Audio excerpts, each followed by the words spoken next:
Act 1, Scene 1. Outside the Tower of London. Now is the winter of our discontent made glorious summer by this son of York, and all the clouds that lowered upon our house in the deep bosom of the ocean buried.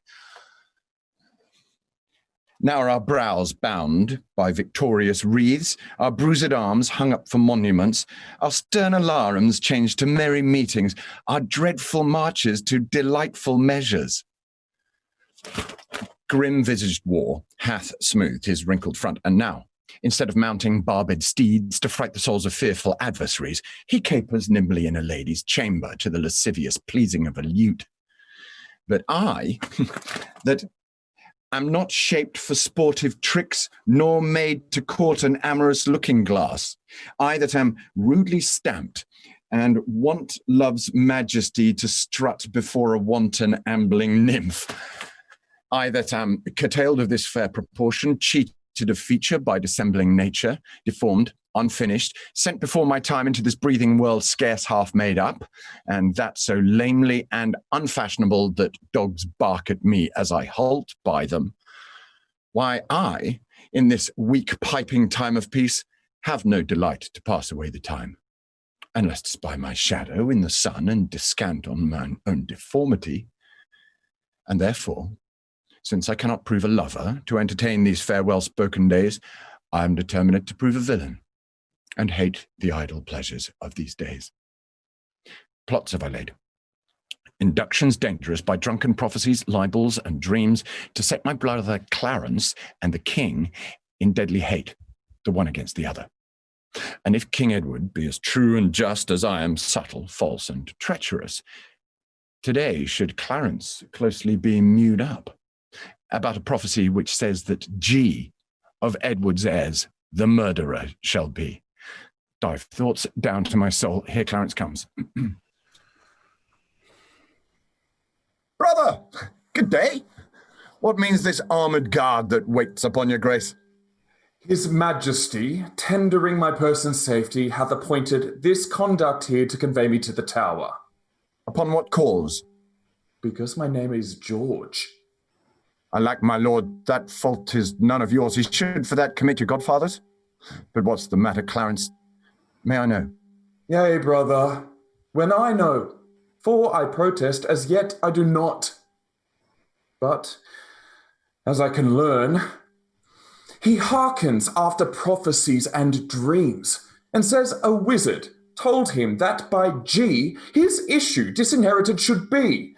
And for my name of George begins with G, it follows in his thoughts that I am he. These, as I learn, and such like toys as these, have moved his highness to commit me now. Well, this it is when men are ruled by women. 'Tis not the king that sends you to the Tower. My Lady Grey, his wife, Clarence, 'tis she that tempers him to this extremity.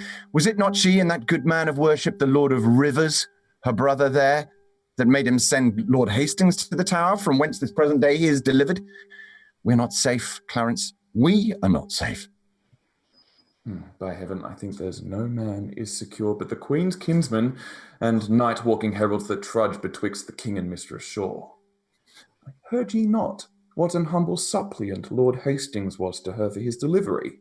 Humbly complaining to her deity, got my Lord Chamberlain his liberty. I tell you what, I think it is our way, if we will stay in favour with the king, to be her men and wear her livery. I beseech your graces both to pardon me. His Majesty hath straitly given in charge that no man shall have private conference of what degree soever with his brother. Even so. And please your worship, Brakenbury, you may partake of anything we say. We speak no treason, man. We say the king is wise and virtuous, and his noble queen well struck in years, fair and not jealous. We say his wife hath a pretty foot, cherry lip, bonny eye, a passing pleasing tongue, and that the queen's kindred are all made gentle folks. And what say you, sir? Can he deny all this? With this, my lord, myself have naught to do. Naughty to do with Mistress Shaw? I tell thee, fellow, he that doth naughty with her, excepting one, and best he do it secretly alone. What one, my lord? her husband, knave. Wouldst thou betray me? So beseech your grace to pardon me, and withal forbear your conference with the noble duke. We know thy charge, Brackenbury, and will obey. We are the Queen's abjects and must obey. Brother, farewell. I will unto the king, and whatsoe'er you will employ me in, were it to call King Edward's widow's sister, I will perform it to enfranchise you. Meantime, this deep disgrace and brotherhood touches me deeper than you can imagine. I know it pleaseth neither of us well. Well, your imprisonment shall not be long. Meantime, have patience. I must perforce. Farewell.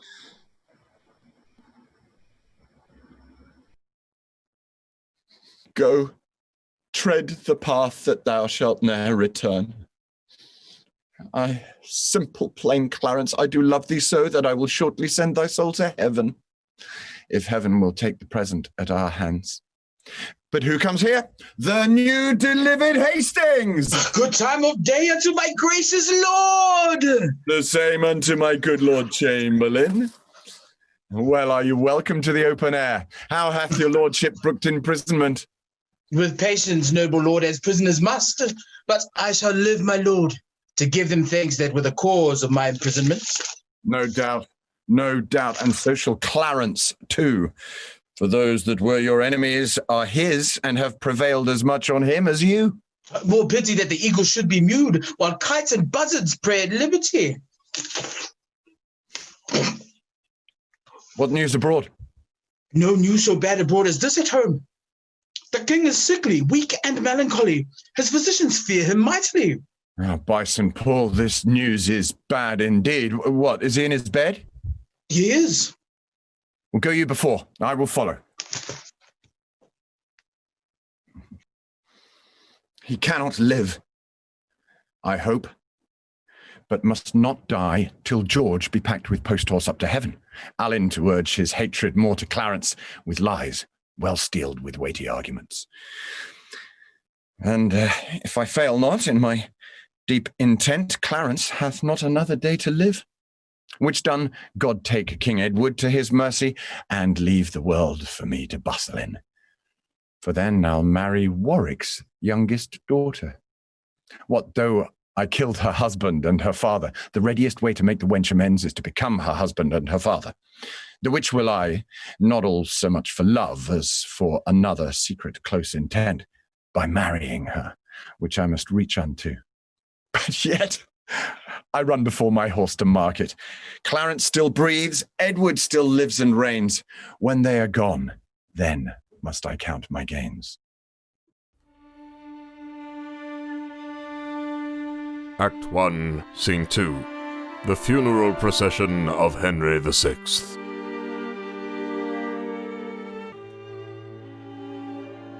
Sit down. Sit down, your honourable lord. Honour may be shrouded in a hearse, whilst I awhile obsequiously lament the untimely fall of virtuous Lancaster.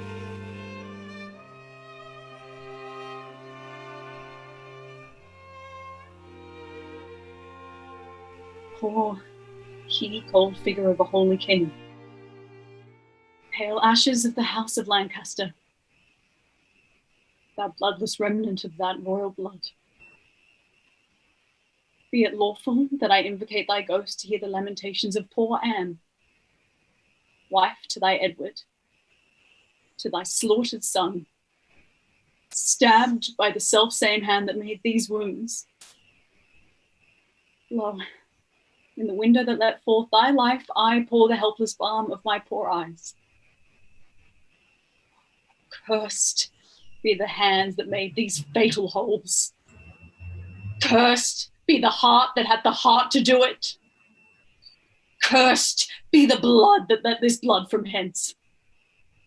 More direful hath betide that hated wretch that made us wretched by the death of thee than I can wish to spiders, adders, toads, or any creeping venom thing that lives. If ever he have child, aborted be it. prodigious and untimely brought to life, whose ugly and unnatural aspect may fright the hopeful mother at the view, and that be heir to his unhappiness. If ever he have wife, may she be made as miserable as I am made by the loss of my lord and thee. What black magician conjures up this fiend to stop devoted charitable deeds? Avaunt, thou dreadful minister of hell! Thou hast but power over his mortal body, his soul thou canst not have, therefore be gone. Sweet saint, for charity, be not so cursed. Foul devil, for God's sake, hence and trouble us not. For thou hast made the happy earth thy hell, filled it with cursing cries and deep exclaims. If thou desire to view thy heinous deeds, behold the pattern of thy butcheries. See,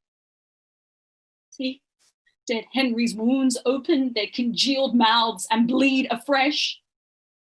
Blush, thou lump of foul deformity, for 'tis thy presence that exhales this blood from cold and empty veins where no blood dwells. God, that this blood madest revenge his death. O earth, that this blood drinkest, revenge his death. Either heaven with lightning strike the murderer dead, or earth gape open wide and swallow him quick, as thou dost swallow this good king's blood which his hell-governed arm hath butchered. Lady, you know no rules of charity, which renders good for bad, blessings for curses. Villain, thou knowest no law of God nor man, no beast so fierce but knows some touch of pity. But I know none, and therefore am no beast. Oh, wonderful, when devils tell the truth. More wonderful when angels are so angry. Vouchsafe, divine perfection of a woman, of these supposed evils, to give me leave by circumstance but to acquit myself.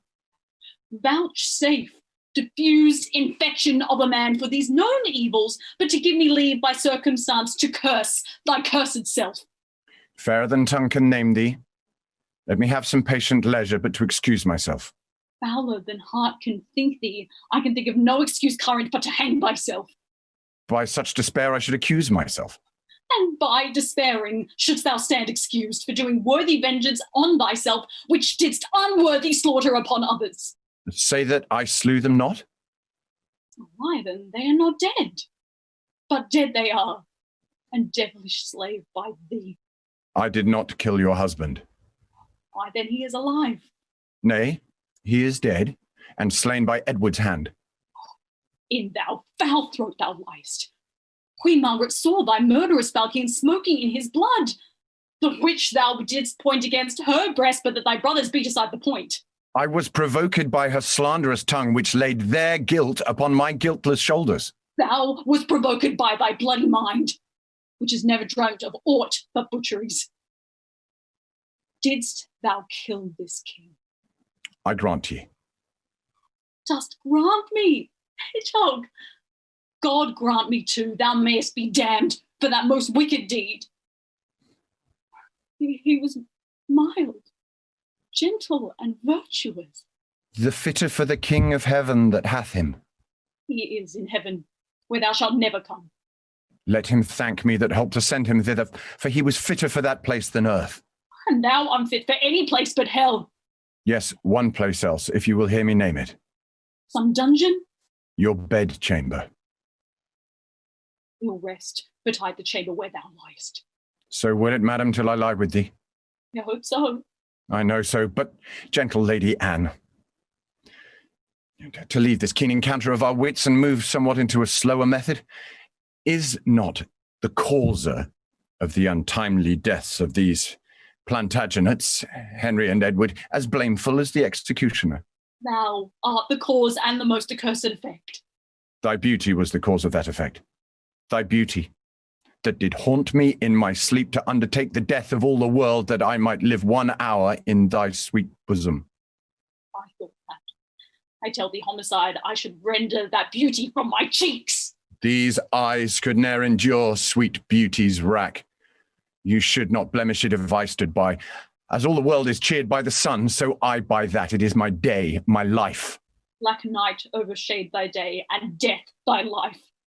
It is a quarrel, most unnatural, to to be revenged on him that loveth you.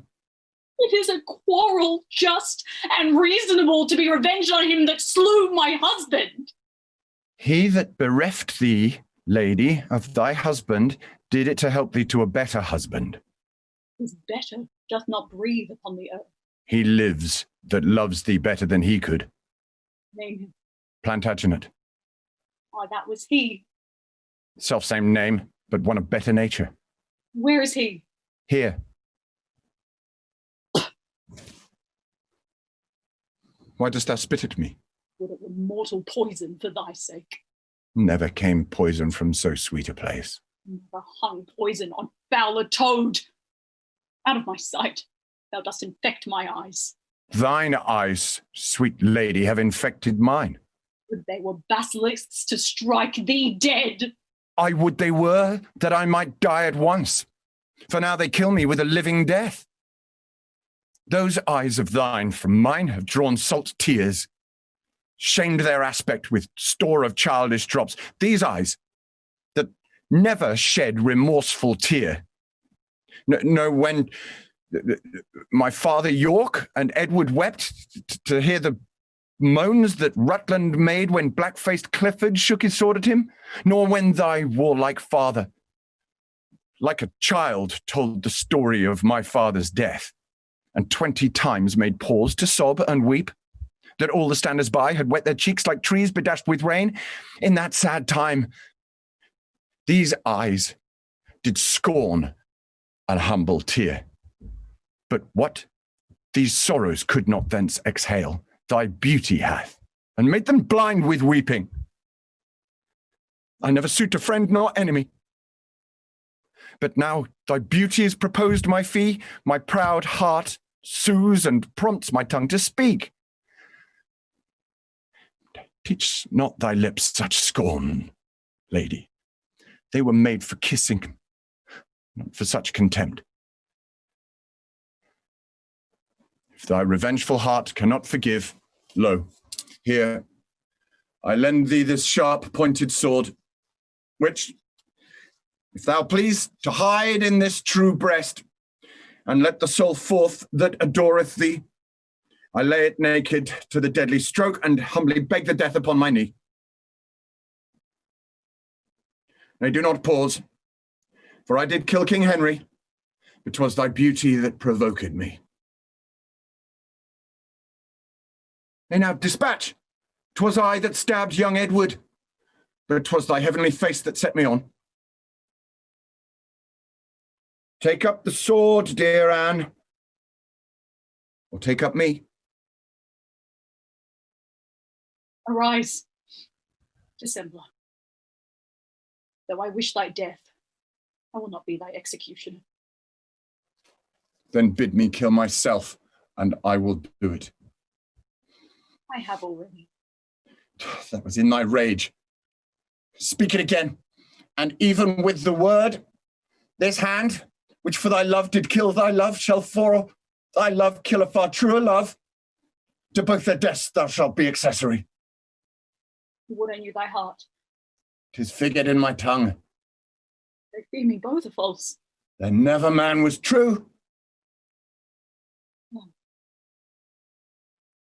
Well, put up your sword. Say then my peace is made. That shall you know hereafter. But shall I live in hope? All men, I hope, live so. Vouchsafe to wear this ring?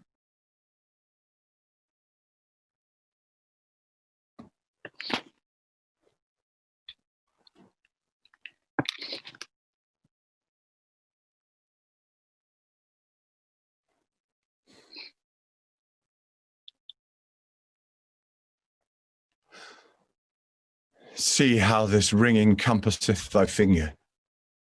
E'en so thy breast encloseth my poor heart. Wear both of them, for both of them are thine. And if thy humble, poor devoted suppliant may but beg one favour at thy gracious hand, thou dost ensure his happiness forever.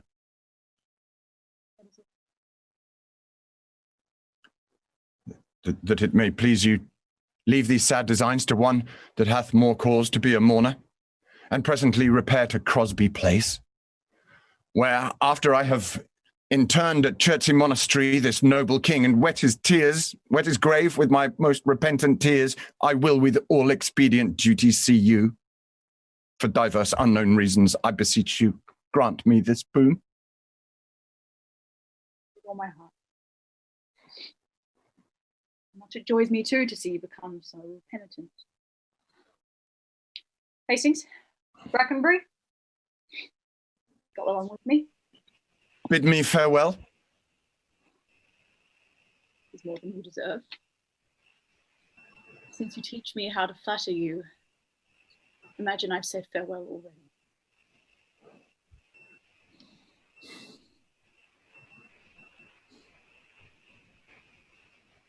Sirs, take up the corpse. Lord's Chertsey, noble lord. No, to Whitefriars. There attend my coming.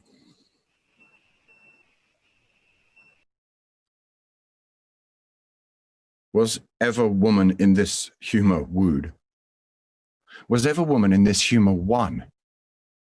I'll have her, but I will not keep her long. Has she forgot already that brave prince, Edward, her lord, whom I some 3 months since stabbed in my angry mood at Tewkesbury? A sweeter and a lovelier gentleman, framed in the prodigality of nature, young, valiant, wise, and no doubt right royal, the spacious world cannot again afford. And will she yet abase her eyes on me, that cropped the golden prime of that sweet prince, and made her widow to a woeful bed, on me, whose all not equals Edward's moiety, on me that halt and am unshapen thus, my dukedom to a beggarly denier? I have mistook my person all this while. She finds, although I cannot, myself to be a marvellous proper man. I'll be at charges for a looking glass, and entertain a score or two of tailors to study fashions to adorn my body. Since I'm crept in favour with myself, I will maintain it with some little cost. But first, I'll turn yon fellow in his grave, and then return lamenting to my love. Shine out, fair sun, till I have bought a glass, that I may see my shadow as I pass.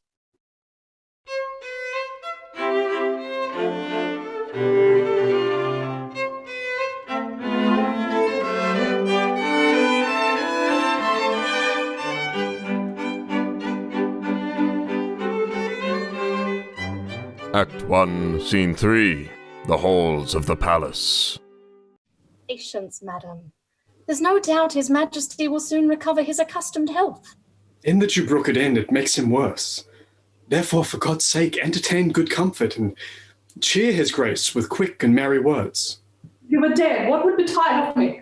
The heavens have blessed you with a goodly heir to be your comforter when he's gone. He is young, and his minority is put into the trust of Richard Gloucester, a man that loves not me, nor none of you. Is it concluded that he should be protector? It's determined, not concluded yet. But so it must be, if the king miscarry. Here come the lords of Buckingham and Stanley. Time of day unto your royal grace. God make your majesty joyful as you have been. The Countess Richmond, good my lord of Stanley, to your good prayers would scarcely say amen. Yet Stanley, notwithstanding she's your wife, and loves not me, I be you, good lord, assured I hate not you for her proud arrogance. I'll bear with her weakness, which I think proceeds from wayward sickness and no grounded malice. Saw you the king today, my lord Stanley? Why, but now the Duke of Buckingham and I are come from visiting his majesty. God grant him health. Did you confer with him? Madam, we did. He desires to make atonement betwixt the Duke of Gloucester and your kinfolk, and betwixt them and my Lord Chamberlain, and sent to warn them to his royal presence. Would all were well, but that will never be. I fear our happiness is at the highest. They do me wrong, and I will not endure it. Who is it that complains unto the king that I forsooth them stern and love them not? Because I cannot flatter and look fair? Smile in men's faces, smooth, deceive, and cog, I must be held a rancorous enemy. Cannot a plain man live and think no harm, but thus his simple truth must be abused by silken, sly, insinuating jacks? To whom in all this presence speaks your grace? To thee, that hath no honesty nor grace. When have I injured thee? When done thee wrong? Or thee, or any of your faction? A plague upon you all. His royal person, whom God preserve better than you would wish, cannot be quiet scarce a breathing while, but you must trouble him with lewd complaints. Brother of Gloucester, you mistake the matter. The king of his own royal disposition, and not provoked by any suitor else, aiming belike at your interior hatred, which in your outward actions shows itself against my kindred, brothers, and myself, makes him descend, that thereby he may gather the ground of your ill will, and so remove it. I cannot tell. The world has grown so bad since wrens make prey where eagles dare not perch. Since every jack became a gentleman, there's many a gentle person made a jack. Come. We know your meaning, Brother Gloucester. You envy my advancement and my friends. God grant we never may have had need of you. Meantime, God grants that I have need of you. Our brother is imprisoned by your means. Myself disgraced, the nobility held in contempt, while great promotions are daily given to ennoble those who scarce some 2 days since were worth a noble. I never did incense his majesty against the Duke of Clarence, but have been an earnest advocate to plead for him. My lord, you do me shameful injury, falsely to draw me in these vile suspects. You may deny that you are not the cause of my Lord Hastings' late imprisonment. Oh, she may, my lord. For she may, Rivers. Why, who knows not so? She may do more so than deny that. She may help you to many fair preferments, and then deny her aiding hand therein, laying their honours at your high deserts. My lord of Gloucester, I have too long borne your blunt upbraidings and your bitter scoffs. By heaven, I will acquaint his majesty with these gross taunts I often have endured. I'd rather be a country serving maid than a great queen with this condition, to be thus taunted, scorned, and baited at. Small joy have I in being England's queen. What? Threat you me with telling of the king? I will have vouched in presence of the king. 'Tis time to speak. My pains are quite forgot. Ere you were queen, I, or your husband king, I was a pack horse in his great affairs, a weeder out of his proud adversaries, a liberal rewarder of his friends. To royalize his blood, I spilled mine own. Yea, and so much better blood than his or thine. Out, devil! I remember them too well. Thou slewest thy husband Henry in the Tower, and Edward, my poor son at Tewkesbury. Meantime, you and your husband Grey were factious for the house of Lancaster. And so were you, Rivers, if you forget what you have been ere now and what you are, with all what I have been and what I am. A murderous villain, and so still thou art. As for Clarence, poor lord is well repaid. He forsake his father Warwick to fight on Edward's party for the crown. I wish my heart were flint like Edward's, or Edward's soft and pitiful like mine. I'm too childish foolish for this world. My lord of Gloucester, in those busy days which here you urge to prove us enemies, we followed then our lord, our lawful king.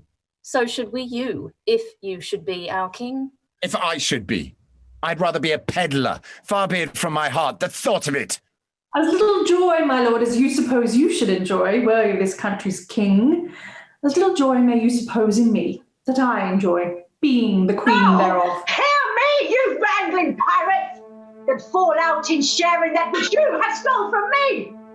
Which of you trembles not that looks on me? Oh, gentle villain, do not turn away. Foul, wrinkled witch, what makest thou in my sight? Wert thou not banished on pain of death? I was, but I do find more pain in banishment than death can yield me here by my abode. A husband and a son thou owest to me, and thou a kingdom, all of you allegiance. The sorrow that I have by right is yours, and all the pleasures you usurp are mine! Oh, Were you snarling on before I came? All are ready to catch each other by the throat and turn you all your hatred now on me. Can curses pierce the clouds and enter heaven? Why then? Give way, down clouds, to my quick curses! If not by war, by surfeit die your king, as ours by murder to make him a king. Edward my son, which now is Prince of Wales. For Edward my son, who was Prince of Wales, died in his youth by like untimely violence. Myself a queen. For me that was a queen, outlive thy glory like my wretched self, and after many lengthened hours of grief die, neither mother, wife, nor England's queen. Rivers, Dorset, and Greg, you stand as by, and so was thou, Lord Hastings, when my son was stabbed with bloody daggers. God, I pray him, that none of you may live your natural age. Have done thy charm, thou hateful withered hag? And leave that be? Oh, stay, dog, for thou shalt hear me. If heaven have any grievous plague in store, exceeding those that I can wish upon thee, oh, let them keep it till thy sins be ripe, and then hurl down their indignation on thee, the troubler of the poor world's peace. The worm of conscience still gnaw thy soul. Thy friends suspect the traitors while thou livest, and take deep traitors for thou dearest friends.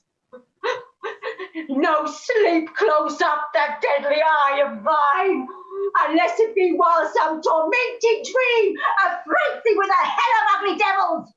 Thy slander of thy mother's heavy womb, thou loathed issue of thy father's loins, thou rag of honour, thou detested Margaret. Richard! Huh? I call thee not! Oh, I do cry thee mercy then, for I had thought that thou hadst called me all these bitter names. Why? So I did, but looked for no reply. Oh, let me make the period to my curse. 'Tis done by me and ends in Margaret. Thus have you breathed your curse against yourself. Oh, poor painted queen, vain flourish of my fortune. Why strewest thou sugar on that bottle, spider, whose deadly web ensnareth thee about? False boding woman, end thy frantic curse. Not with her. She is lunatic. I've done. If not for shame, then for charity. Urge neither charity nor shame to me. Uncharitably with me have you dealt, and shamefully by you my hopes are butchered. My charity is outrage, life my shame, and in that shame still live my sorrow's rage. Have done. Have done. Oh, princely Buckingham, I'll kiss thy hand in sign of league and amity with thee. And now fare before thee and thy noble house. Thy garments are not spotted with our blood, nor thou within the compass of my purse. Oh, Buckingham, take heed of yonder dog. Look, when he falls, he bites, and when he bites, his venom tooth will rankle to the death. Beware of him, have nothing to do with him. Hell, death, and sin have set their marks on him, and all their ministers attend on him. What does she say, my lord of Buckingham? Nothing that I respect, my gracious lord. But remember this another day, when he shall split thy very heart with sorrow, and say, poor Margaret was a prophetess. Live each of you the subjects to his hate, and he to yours, and all of you to God's.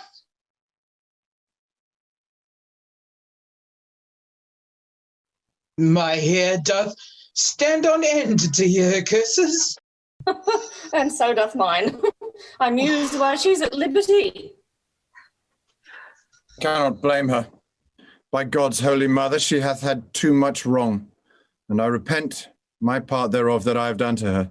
I never did her any, to my knowledge. But you have all the vantage of her wrong. Marry, as for Clarence, he is well repaid. He is franked up to fatting for his pains. God pardon them that are the cause thereof. A virtuous and a Christian-like conclusion, to pray for them that have done scathe to us. I always do, being well advised. Madam, his majesty doth call for you, and for your grace, and you, my noble lords. Catesby, we come. Lords, will you go with us? Madam, we will attend your grace.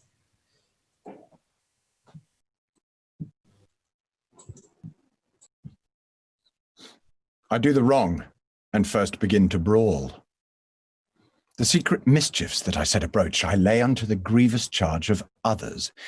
Clarence, who I have indeed laid in darkness, I do beweep to many simple gulls, namely to Hastings, Stanley, Buckingham, and tell them it is the Queen and her allies that stir the king against the Duke, my brother. Now they believe it, and withal wet me to be revenged on Rivers and on Grey. But then I sigh, and with a piece of scripture tell them that God bids us do good for evil. And thus I cloak my naked villainy with old odd ends stolen out of Holy Writ, and seem a saint when most I play the devil. Soft, here come my executioners. How now, my hardy, stout, resolved mates? Are you now ready to dispatch this deed? We are, my noble lord, and come to have the warrant that we may be admitted where he is. Well thought upon. I have it here about me.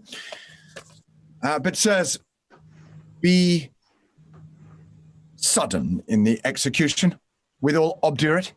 Do not hear him plead, for Clarence is well spoken, and perhaps may move your hearts to pity if you mark him. Tush, fear not, my lord. We will not stand a prate.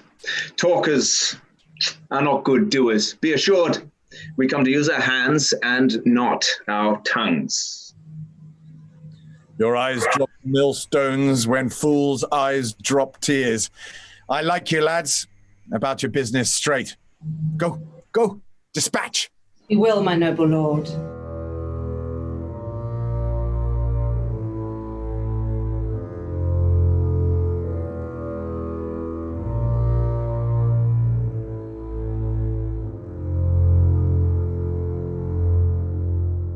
Act 1, Scene 4. Inside the Tower of London.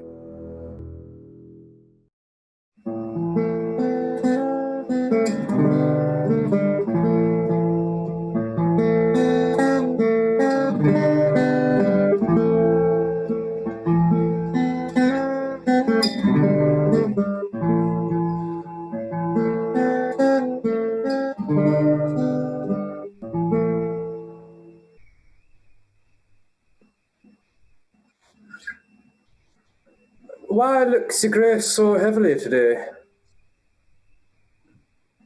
I have passed a miserable night. So full of ugly sights, of ghastly dreams, that as I am a Christian faithful man, I would not spend another such a night, though 'twere to buy a world of happy days. So full of dismal terror was the time. What was your dream? I long to hear you tell it. Methought that I had broken from the tower and was embarked to cross to Burgundy, and in my company my brother Gloucester, who from my cabin tempted me to walk upon the hatches. Thence we looked toward England and sighted up 1,000 fearful times during the wars of York and Lancaster that had befallen us. As we paced along upon the giddy footing of the hatches, methought that Gloucester stumbled, and in falling struck me, that very thought, to stay him overboard and into the tumbling billows of the main. Lord, Lord, methought, what pain it was to drown, what dreadful noise of water in mine ears, what ugly sights of death within mine eyes. Methought I saw 1,000 fearful wrecks, 10,000 men that fishers gnawed upon, wedges of gold, great anchors, heaps of pearl, inestimable stones, unvalued jewels, all scattered in the bottom of the sea. Some lay in dead men's skulls, and in those holes where eyes did once inhabit, there were crept as 'twere in scorn of eyes reflecting gems, which wooed the slimy bottom of the deep, and mocked the dead bones that lay there scattered by. Had ye such leisure in time of death to gaze upon the secrets of the deep? And methought I had. And often did I thrive to yield to the ghost, but still the envious flood kept in my soul and would not let it forth to see the empty, vast and wandering air, but smothered it within my panting bulk, which almost burst to belch it in the sea. Awaked you not with a sore agony? Oh no. For the dream was lengthened after life. Oh, then began the tempest to my soul, which past me thought, the melancholy flood with that grim ferryman that poets write of, into the kingdom of perpetual night. The first that there did greet my stranger soul was my great father-in-law, renowned Warwick, who cried aloud, "What scourge for perjury can this dark monarchy afford false Clarence?" And so he vanished. And then came next a shadow, like an angel, with bright hair, dabbled in blood, and he squeaked out aloud, "Clarence is come, false, fleeting, perjured Clarence, that stabbed me in the field by Tewkesbury. Seize on him, furies, take him to your torments." With that methought, a legion of foul fiends environed me about, and howled in mine ears with such hideous cries that at the very noise I trembling wait, and for a season after could not believe but that I was in hell. Such terrible impression made the dream. No marvel, my lord, though it affrighted you. I am, methinks, afraid to hear you tell us. Oh, Brackenbury, I have done those things which bear evidence against my soul, and see how he requites me for Edward's. Oh God, if my deep prayers cannot appease thee, yet thou wilt be avenged for my misdeeds. Yet execute thy wrath in me alone. Oh, spare my guiltless wife and my poor children.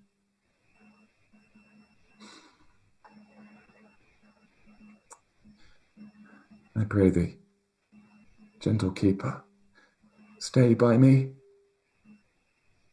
My soul is heavy, and I fain would sleep. I will, my lord. God give the grace good rest.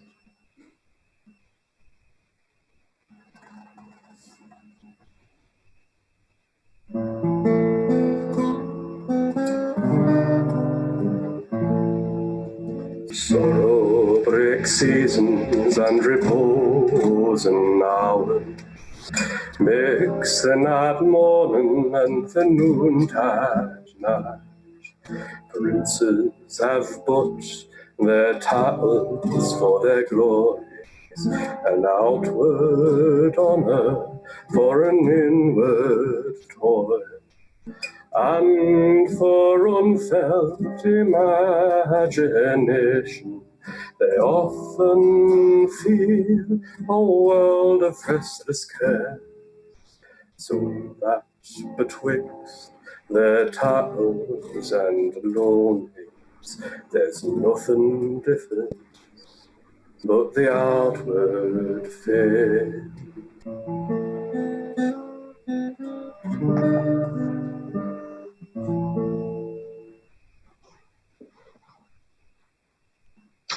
What ho, who's there? In God's name, speak! What are you, and how came you hither? I would speak with Clarence, and I came hither on my legs. Yea. Are you so brief? Oh, sir, It is better to be brief than tedious. Show him our commission. Talk no more.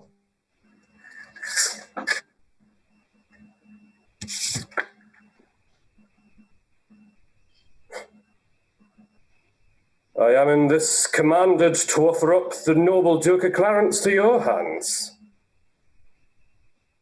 I will not reason what is meant hereby, because I will be guiltless of the meaning. Yeah. Here are the keys. There lies the noble Duke asleep. All to the king, and signify to him that thus I have resigned my charge to you. Do so. It is a point of wisdom. There you are.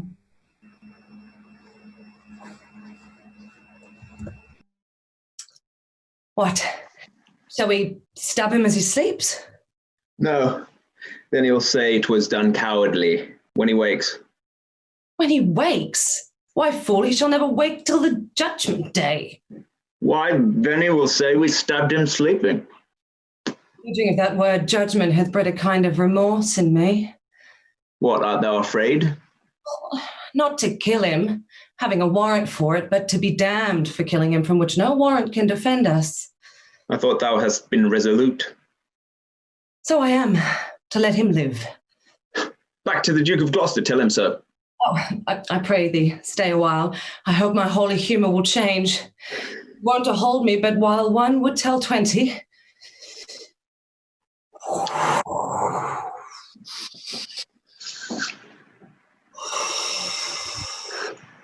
How dost thou feel thyself now? Faith, some certain dregs of conscience are yet within me. Remember our reward when the deal is done. Zones, he dies. I had forgot the reward.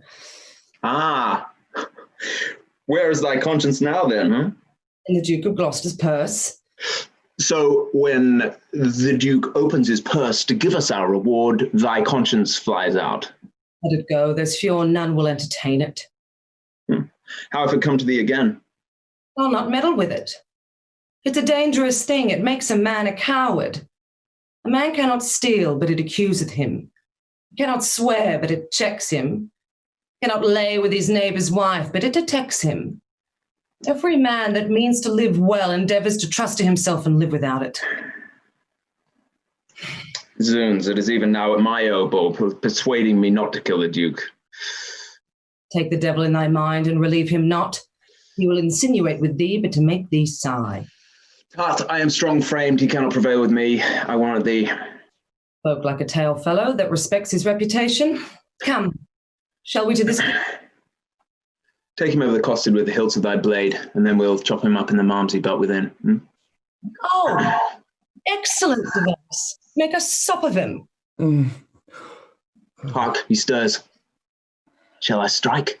No. First let's reason with him. Keeper, where art thou? Give me a cup of wine. You shall have wine enough, my lord, anon. In God's name, what art thou? But men, as you are. But not as I am. Royal. Nor you as we are loyal. Thy voice is thunder, but thy looks are humble. My voice is now the king's, my looks mine own. How darkly and how deadly dost thou speak? Your eyes do menace me. Why look you pale? Wherefore do you come? Who sent you hither? Well, to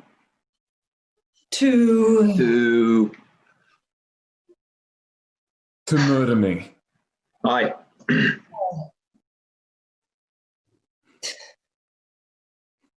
You scarcely have the heart to tell me so, and therefore cannot have the heart to do it. Wherein, my friends, have I offended you? Offended us you have not, but the king. I shall be reconciled with him again. Never, my lord, therefore prepare to die.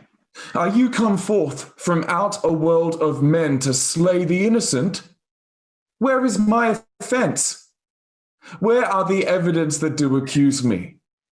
What lawful quest have given their verdict up unto the frowning judge? Or who proclaimed the bitter sentence of poor Clarence's death? Before I be convict by course of law, to threaten me with death is most unlawful. Take heed. He that set you on to do this deed will hate you for the deed. The deed you undertake is most unnatural. What we do upon command. And he that hath commanded is the king. Erroneous vassal! The great King of Kings hath in the tables of his law commanded that thou shalt do no murder. Yet wilt thou spurn at his edict and fulfill a man's? Take heed. He holds vengeance in his hands to hurl upon their heads that break his law. And that same vengeance doth he hurl on thee, for false forswearing and for murder too. Thou didst receive the holy sacrament to fight in quarrel at the house of Lancaster, and, like a traitor to the name of God, didst break that vow, and with thy treacherous blade unrips the bowels of thy sovereign son, whom thou wast swart to cherish and defend. How canst thou urge God's dreadful law to us when thou hast broken it in so dear degree? Alas, for whose sake did I that ill deed? For Edward. For his sake, for my brother. Why, sirs, he sends ye not to murder me for this, for in this sin he is as deep as I. If God will be revenged for this misdeed, I'll know you yet he doth it publicly. Take not the quarrel from his powerful arm. He needs no indirect nor lawless course to cut off those that have offended him. Who made thee then a bloody minister when gallant, springing, brave Plantagenet, that princely novice, was struck dead by thee? My brother's love, the devil, and my rage. Thy brother's love, our duty and thy fault, provoke us hither now to slaughter thee.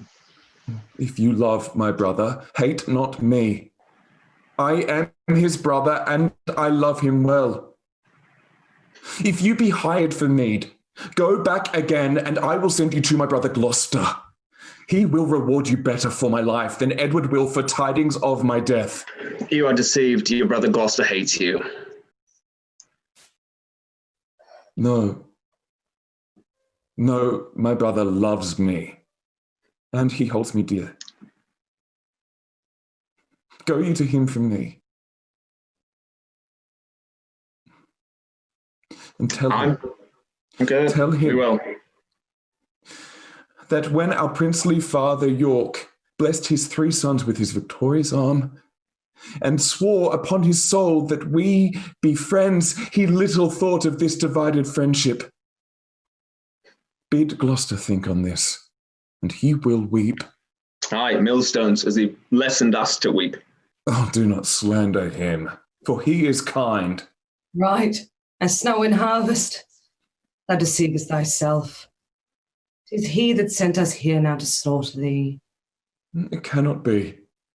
For when I parted with him, he hugged me in his arms and swore with sobs that he would labour my delivery. Why, so he doth, and now he delivers thee from this world's thraldom to the joys of heaven. Make peace with God, for you must die, my lord. Hast thou that holy feeling in thy soul to counsel me to make my peace with God? And art thou yet to thy own soul so blind that thou wilt war with God by murdering me? Ah, sirs, consider. He that set you on to do this deed will hate you for the deed. What shall we do? Relent and save your souls. Relent? 'Tis cowardly and womanish. Not to relent is savage, beastly, devilish.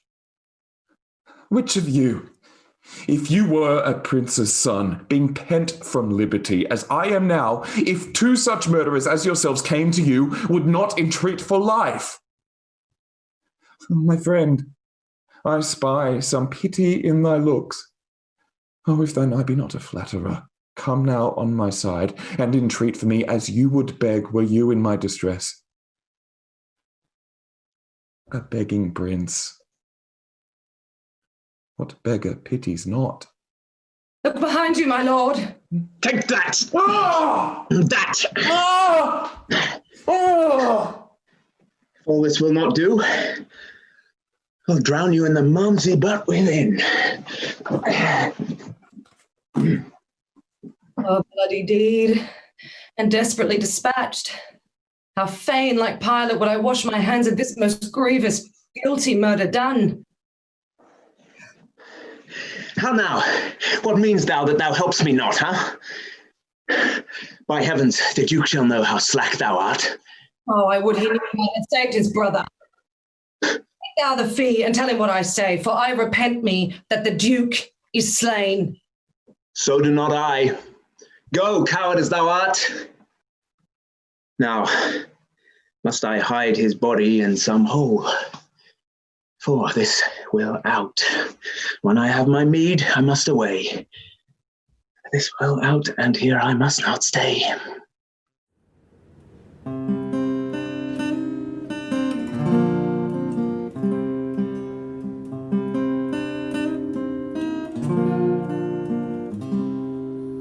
Sorrow breaks seasons and repose in hours. Makes the night morning and the noontide night. Princes have but their titles for their glories, an outward honour for an inward toil, and for unfelt imagination they often feel a world of restless cares, so that betwixt their titles and low names there's nothing differs but the outward fame.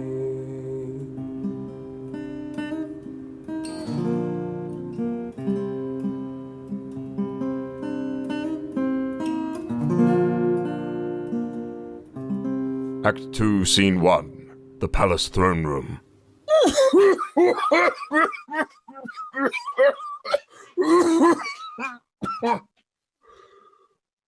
Why, so now have we done a good day's deed, and now in peace our soul may pass to heaven, having set our friends at peace here on earth. Rivers, Hastings, take each other's hands. Dissemble not your hatred, swear your love. Heaven, my heart is purged from grudging hate, and with my hand I seal my true heart's love. So thrive I, as I truly swear the like. Take heed you dally not before your king, lest he that is the supreme king of kings confound thy hidden falsehood and award either of you to be the other's end. Huh? So prosper I, as I swear perfect love. And I, as I love Hastings with my heart. Madam, you yourself are not exempt in this, nor your son Dorset, Buckingham, nor you. You've been factious the one against the other. Wife, love Lord Hastings. Let him kiss your hand, and what you do, do it unfeignedly. Here, Hastings, I will never more remember our former hatred, so thrive I and mine. Dorset, embrace him. Hastings, love the Marquess. This interchange of love, I here protest, upon my part shall be inviolable. And so swear I, my lord. Now, Princely Buckingham, seal thou this league with thy embracements of my wife's allies, and make us happy in your unity. Whenever Buckingham doth turn his hate upon your grace, God punish me with hate in those where I expect most love. When I have most need to employ a friend, and most assured that he is a friend. Deep, hollow, treacherous, and full of guile be he unto me. This do I beg of God when I am cold in zeal to yours. pleasing, cordial, princely Buckingham, is this thy vow unto my sickly heart? There wanteth now our brother Gloucester here to make a perfect period to this piece. And in good time here comes the noble Duke. Good morrow to my sovereign king and queen, and princely peers. A happy time of day. Happy indeed, brother. As we've spent the day, we've done deeds of charity, made peace, enmity, fair love of hate between these swelling, wrong, insensate peers. A blessed labour, my most sovereign liege. Amongst this princely heap, if any here, by false intelligence or wrong surmise, hold me a foe. If I have unwittingly or in my rage aught committed that is hardly borne by any in this company, I desire to reconcile me to his friendly peace. 'Tis death to me to be at enmity. I hate it, and desire all good men's love. First, madam, I entreat true peace of you, which I will earn with my duteous service. Of you, my noble cousin Buckingham, if ever any grudge were lodged between us. Of you, Lord Rivers, and Lord Grey, of you, who all without desert have frowned on me. Dukes, earls, lords, gentlemen, indeed of all I do not know that Englishman alive with whom my soul is any jot at odds, more than the infant that is born tonight. I thank my God for my humility. My sovereign liege, I do beseech your majesty to take our brother Clarence to your grace. Why, madam, have I offered love for this, to be so bouted in this royal presence? Who knows not that the noble duke is dead? You do him injury to scorn his corpse. Who knows not he is dead? Who knows he is? Oh, seeing heaven, what world is this? Why so pale, Lord Dorset, as the rest? Ay, my good lord, and no one in this presence but his red collar hath forsook his cheeks. Is Clarence dead? The order was reversed. But he, poor lord, by your first order died, and that a winged Mercury did bear, some tardy cripple bore the countermand. I pray thee peace! My soul is full of sorrow. Oh, God, I fear thy justice will take hold on me, and you, and mine, and yours for this. Come, Hastings, help me to my closet. Poor Clarence.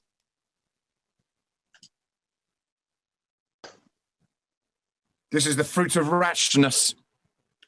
Mark you not how that the guilty kindred of the Queen looked pale when they did hear of Clarence's death? Oh, they still did urge it unto the King. God will revenge it. But come, let us in to comfort Edward with our company. We wait upon your grace.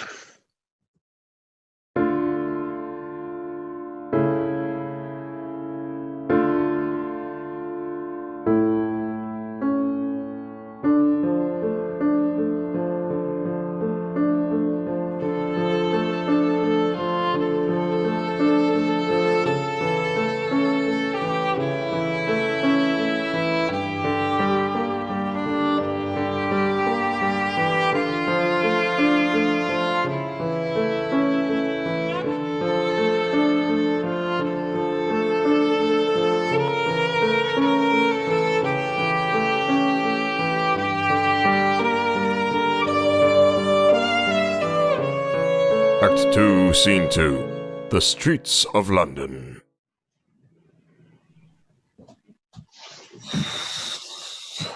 CATESBY, whither away so fast? Promise you, I scarcely know myself. Hear you the news abroad? Aye, that the king is dead. It is too true. God help the while. I fear 'twill prove a troublous world. No, by God's good grace his son shall reign. Woe to the land that's governed by a child. So stood the state when Henry VI was crowned in Paris, but at 9 months old. Stood the state so? No, God, good friend, God knows.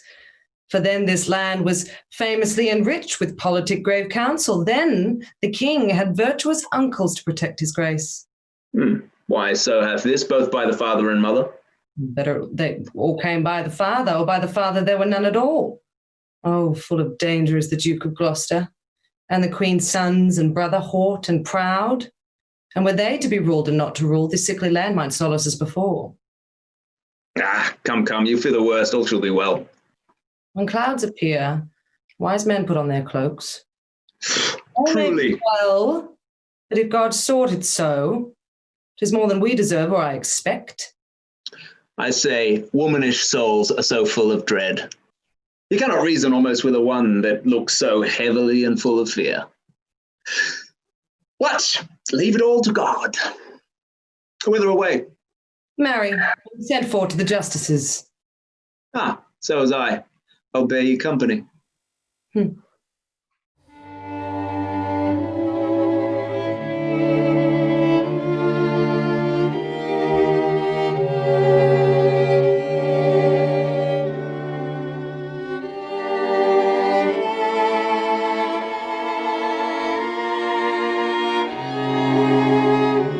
Act 2, Scene 3, The Halls of the Palace.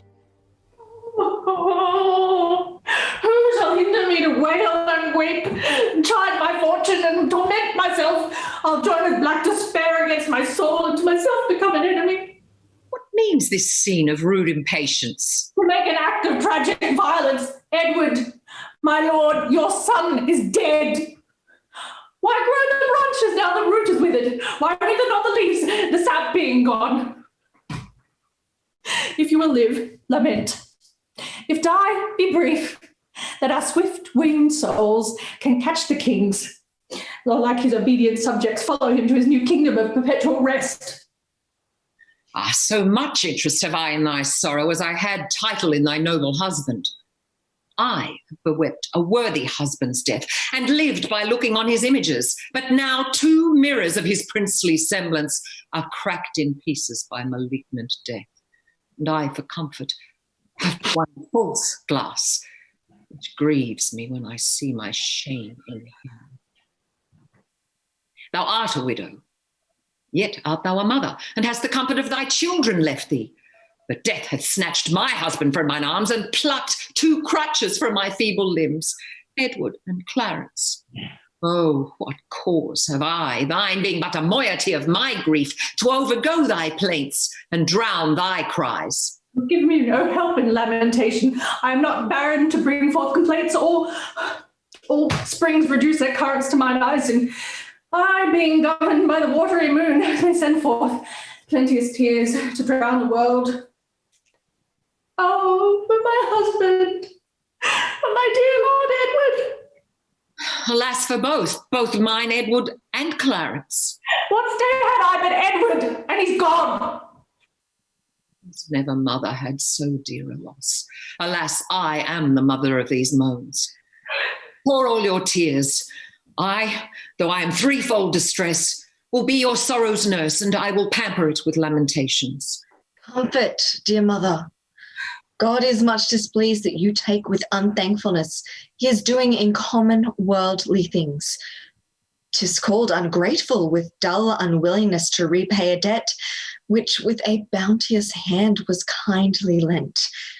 Much more to be thus opposite with heaven, for it requires the royal debt it lent you. Madam, bethink you like a careful mother of the young prince your son. Send straight for him. Let him be crowned, in him your comfort lives. Drown desperate sorrow in dead Edward's grave, and plant your joys in living Edward's throne.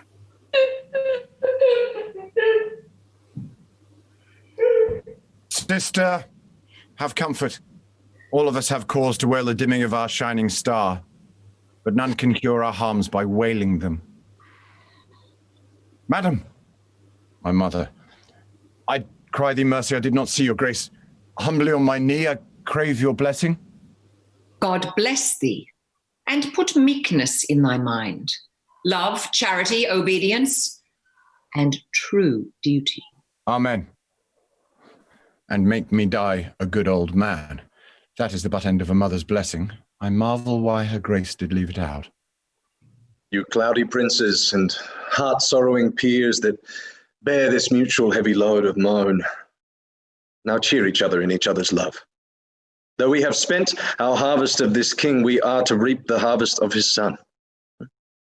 The broken rancour of your high-swollen hearts, but lately splintered, knit and joined together, must gently be preserved, cherished, and kept.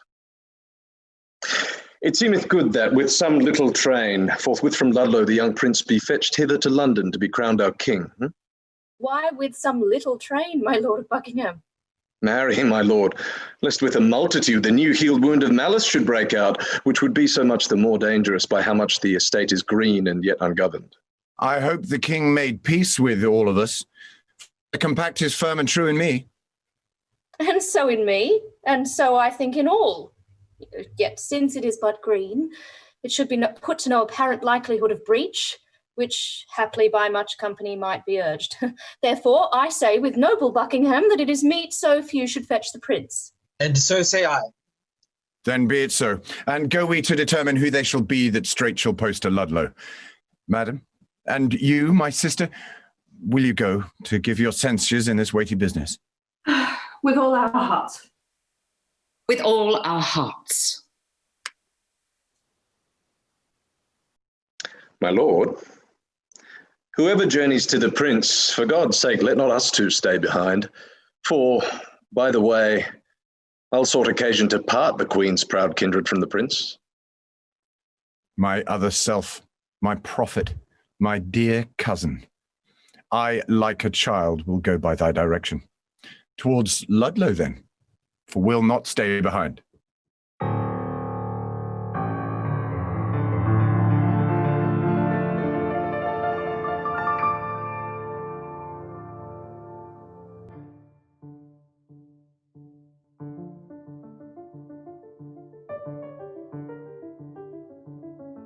Act 2, Scene 4, The Queen's Chambers.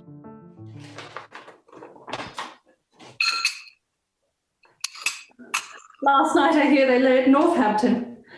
Stony Stratford will they be tonight? Tomorrow or next day they'll be here. I long with all my heart to see the prince. I hope he has much grown since last I saw him. Well, you know, they say my son of York have almost overtaken him in his growth. Aye, mother, but I would not have it so.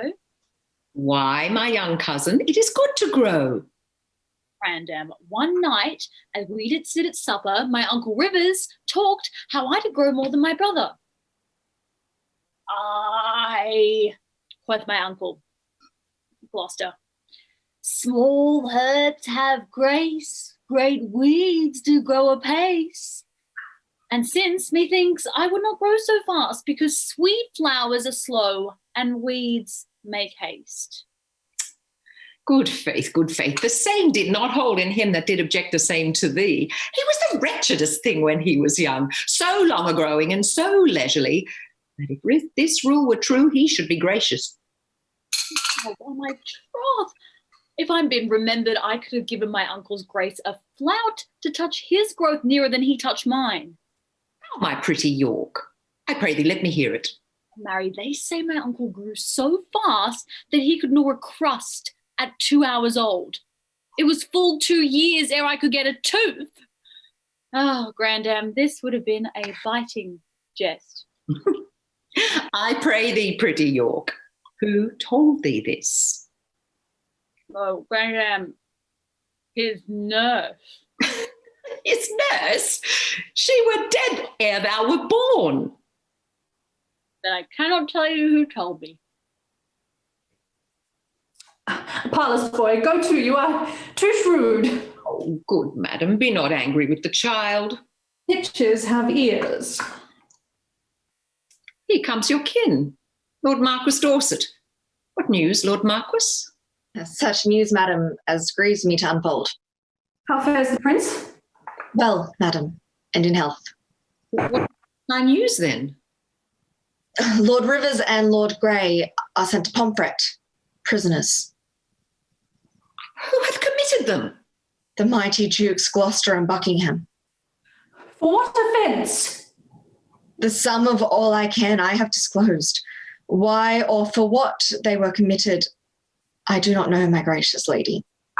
I see the downfall of our house. The tiger now hath seized the gentle hind. Insulting tyranny begins to jet upon the innocent and all is thrown. Welcome, destruction, death, and massacre. I see as in a map the end of all.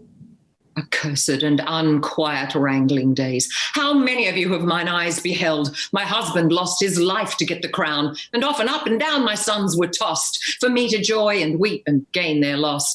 And being seated in domestic broils, clean overblown, themselves the conquerors make war upon themselves, blood against blood, self against self. Oh, preposterous and frantic outrage. End thy damned spleen, or let me die, to look on death no more. Come, my boy. We will to sanctuary. Madam. I'll go along with you. I'll go along with you. You have no cause. My gracious lady, go. And thither, bear your treasure and your goods. Come, I'll conduct you to sanctuary.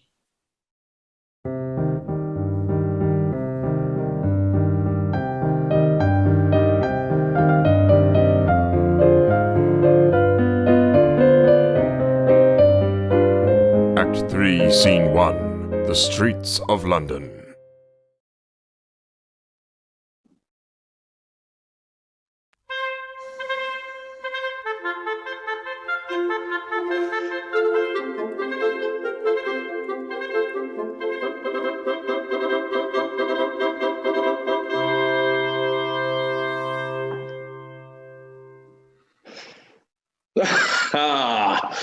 Welcome, sweet prince, to London, to your chamber. Welcome, dear cousin, my thoughts sovereign. The weary way hath made you melancholy. No, uncle, but our crosses on the way have made it tedious, tiresome, and heavy. I want more uncles here to welcome me. Sweet prince, the untainted virtue of your years hath not yet dived into the world's deceit. Nor more can you distinguish of a man than of his outward show, which, God he knows, seldom, if never, jumpeth with the heart. Those uncles which you want were dangerous. Your grace attended to their sugared words, and looked not on the poison of their hearts. God keep you from them, and from such false friends. God keep me from false friends, but there were none. My lord, the Mayor of London comes to greet you. God bless your grace with health and happy days. Good, thank you, my lord. And thank you all. I thought my mother and my brother York would long ere this have met us on the way. Fie, what a slug is Hastings, that he comes not to tell me whether they will come or no. Oh, in good time. Here comes the sweating lord. Welcome, my lord. What, will our mother come? Oh, on what occasion? God, he knows not I. The queen, your mother, and your brother York have taken sanctuary. The tender prince would fain have come with me to meet your grace, but by his mother was perforce withheld. Aye, what an indirect and peevish course is this of hers. Good my lord mayor, pleaseth thou persuade the queen to send the Duke of York unto his princely brother presently. If she deny, Lord Hastings go with him, and from her jealous arms pluck him, perforce. My Lord of Buckingham, if my weak oratory can from his mother win the Duke of York, anon expect him here. But if she be obdurate to mild entreaties, heaven forbid we should infringe the blessed privilege of holy sanctuary. Not for all this land would I be guilty of so deep a sin. Weigh it but with the grossness of this age. You break not sanctuary in seizing him. Oft have I heard of sanctuary men, but sanctuary children ne'er till now. The benefit thereof is always granted to those whose dealings have deserved the place, and those who have the wit to claim the place. This prince hath neither claimed it nor deserved it, and therefore, in mine opinion, cannot have it. Therefore, by taking him from thence that is not there, you break no privilege nor charter there.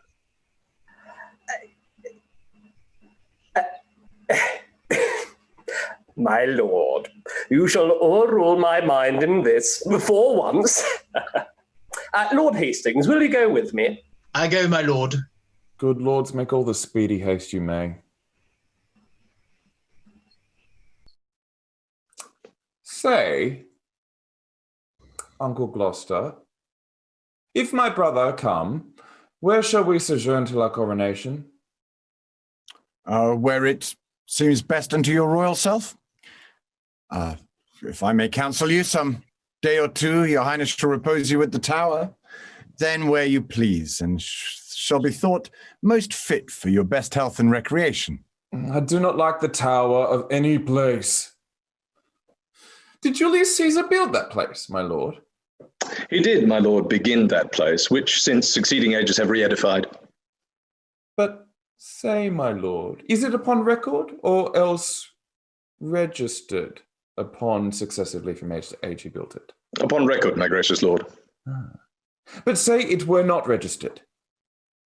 Methinks the truth should live from age to age, as 'twere retailed to all posterity, even to the general all-ending day. So wise, so young, they say, do ne'er live long. What say you, uncle? I say, without characters, fame lives long. That Julius Caesar was a famous man. With what his valour did enrich his wit set down to make his valour live.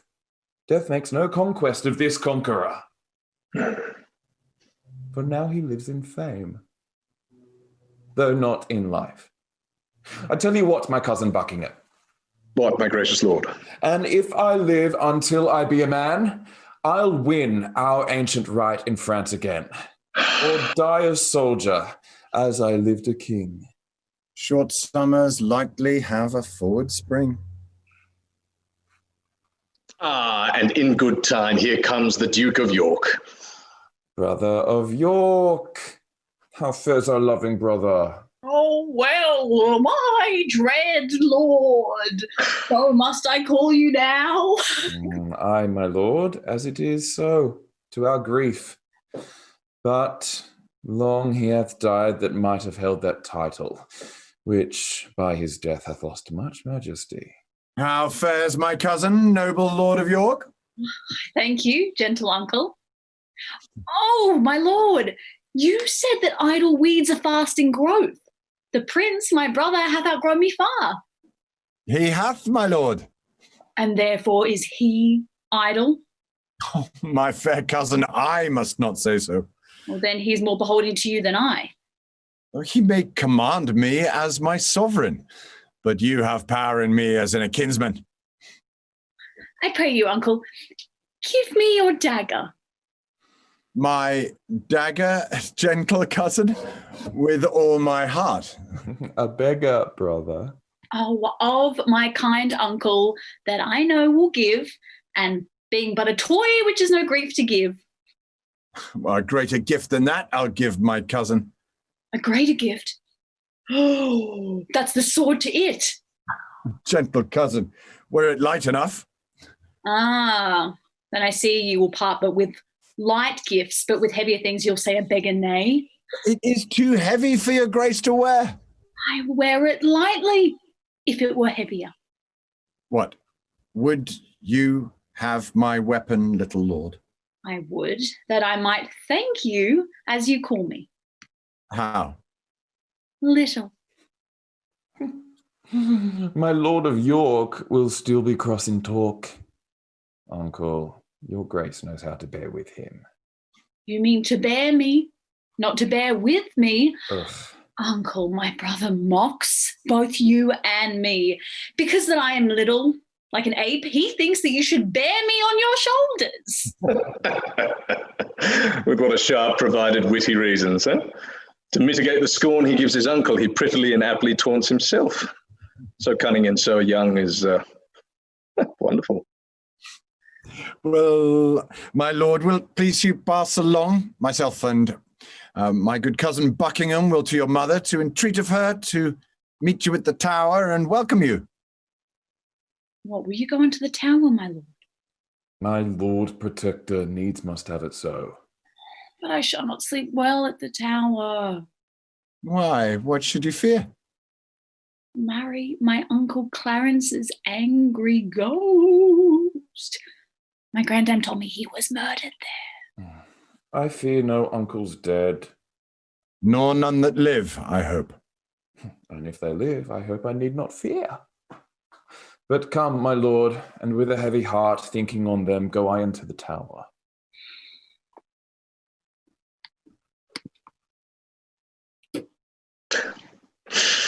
Think you, my lord, this little prating York was not incensed by his subtle mother to taunt and scorn you thus opprobriously? No doubt, no doubt. Oh, he is a parlous boy, bold, quick, ingenious, forward, capable. He is all the mothers from the top to toe. Well, let them rest. Come hither, Catesby. Thou art sworn as deeply to effect what we intend as closely to conceal what we impart, Thou knowest our reasons urged upon the way. What thinkst thou? Is it not an easy matter to make William Lord Hastings of our mind for the instalment of this noble duke in the seat royal of this famous isle? He for his father's sake so loves the prince that he will not be one to aught against him. What thinkst thou then of Stanley? What will he? He will do all in all as Hastings doth. Well, no more but this. Go, gentle Catesby, and as it were far off, sound thou Lord Hastings. How doth he stand affected to our purpose? And summon him tomorrow to the tower to sit about the coronation. If thou dost find him tractable to us, show him all our reasons, and encourage him. If he be leaden, icy cold, unwilling, be thou so too, and so break off your talk, and give us notice of his inclination. For we tomorrow hold divided councils, wherein thyself shalt highly be employed. Commend me to Lord Hastings. Tell him, Catesby, his ancient knot of dangerous adversaries tomorrow are let blood at Pomfret Castle. Go, gentle Catesby, effect this business soundly. My good lords both, with all the heed I may. Now, my lord, what shall we do if we perceive that Lord Hastings will not yield to our complots? Chop off his head, man. Somewhat we will do. And look, when I'm king, claim thou of me the earldom of Hereford, and all the movables whereof the king my brother stood possessed. I'll claim that promise at your grace's hands. And look to have it yielded with all kindness. But come, let us sup betimes, that afterwards we may digest our complots in some form.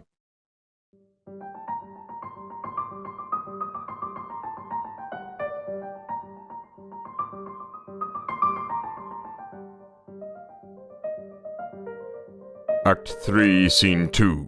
Before Lord Hastings' residence. I dreamt tonight the boar had raised his helm. Besides, I hear there are 2 councils held, and that may be determined at the one which may make you and I to rue at the other. Therefore, I wish to know your lordship's pleasure. If presently you will take horse with me, and with all speed post with me toward the north, to shun the danger that my soul divines. Come, fellow, come. Return unto thy sense. Bid you not fear the separated councils. Your honour and myself are at the one, and at the other is my servant Catesby, where nothing can proceed that toucheth us, whereof I shall not have intelligence. I say, your fears are shallow, wanting instance, and for your dreams, I wonder you are so fond to trust the mockery of unquiet slumbers. To fly the boar before the boar pursues were to incense the boar to follow us and make pursuit where he had been no chase. Come, we will both together to the tower where you shall see the boar will use us kindly. Many good morrows to my noble lords. Good morrow, Catesby. You are early stirring. What's news? What's news in this our tottering state? Well, it is a reeling world indeed, my lords. And I believe 'twill never stand upright till Richard wear the garland of the realm. I'll have this crown of mine cut from my shoulders. Yeah, I will see the crown so foul misplaced. But canst thou guess that he doth aim at it? Aye, on my life, and hopes to find you forward upon his party for the gain thereof. And thereupon he sends you this good news, that this same very day, that your enemies, the kindred of the Queen, must die at Pomfret. Oh, indeed. I am no mourner for that news, because they have been still mine enemies. But that I'll give my voice on Richard's side to bar my master's ears in true descent. God knows I will not do it to the death. God keep your lordship in that gracious mind. But I shall laugh at this a 12-month hence, that they who bought me in my master's hate, I live to look upon their tragedy. 'Tis a vile thing to die, my gracious lord, when men are unprepared and look not for it. Oh, monstrous, monstrous. And so falls it out with rivers and with grey, and so 'twill do with some men else who think themselves as safe as thou and I, who, as thou knowest, are dear to princely Richard and to Buckingham. The princes both make high account of you, for their account is head upon the bridge. I know they do, and I have well deserved it. Come, look, Stanley, where is your boar spear, man? Fear you the boar and go so unprovided? You may jest on, but by the holy rood, I do not like these several counsels. My lord, I hold my life as dear as you do yours, and never in my life, I do protest, was it more precious to me than 'tis now. Thank you, but that I know our state secure, I would be so triumphant as I am. Those lords at Pomfret, when they rode from London, were jocund, and supposed their state was sure, and they indeed had no cause to mistrust. But yet you see how soon the day o'ercast. Come, have with you what you want, my lord. Today the lord you talk of are beheaded. They for their troops might sooner better wear their heads than those that have accused them wear their hats. Oh, what, shall we to the tower? The day is spent. I tell thee, man, 'tis better with me now than when I met thee last where now we meet. Then was I going prisoner to the tower by the suggestion of the Queen's allies. This day those enemies are put to death, and I in better state than ere I was. What, do you toward the tower? I do, my lord, but long I shall not stay. I shall return before your lordship thence. 'Tis like enough, for I stay dinner then. And supper too, though thou knowst it not. Come, will you go? We wait upon your lordship.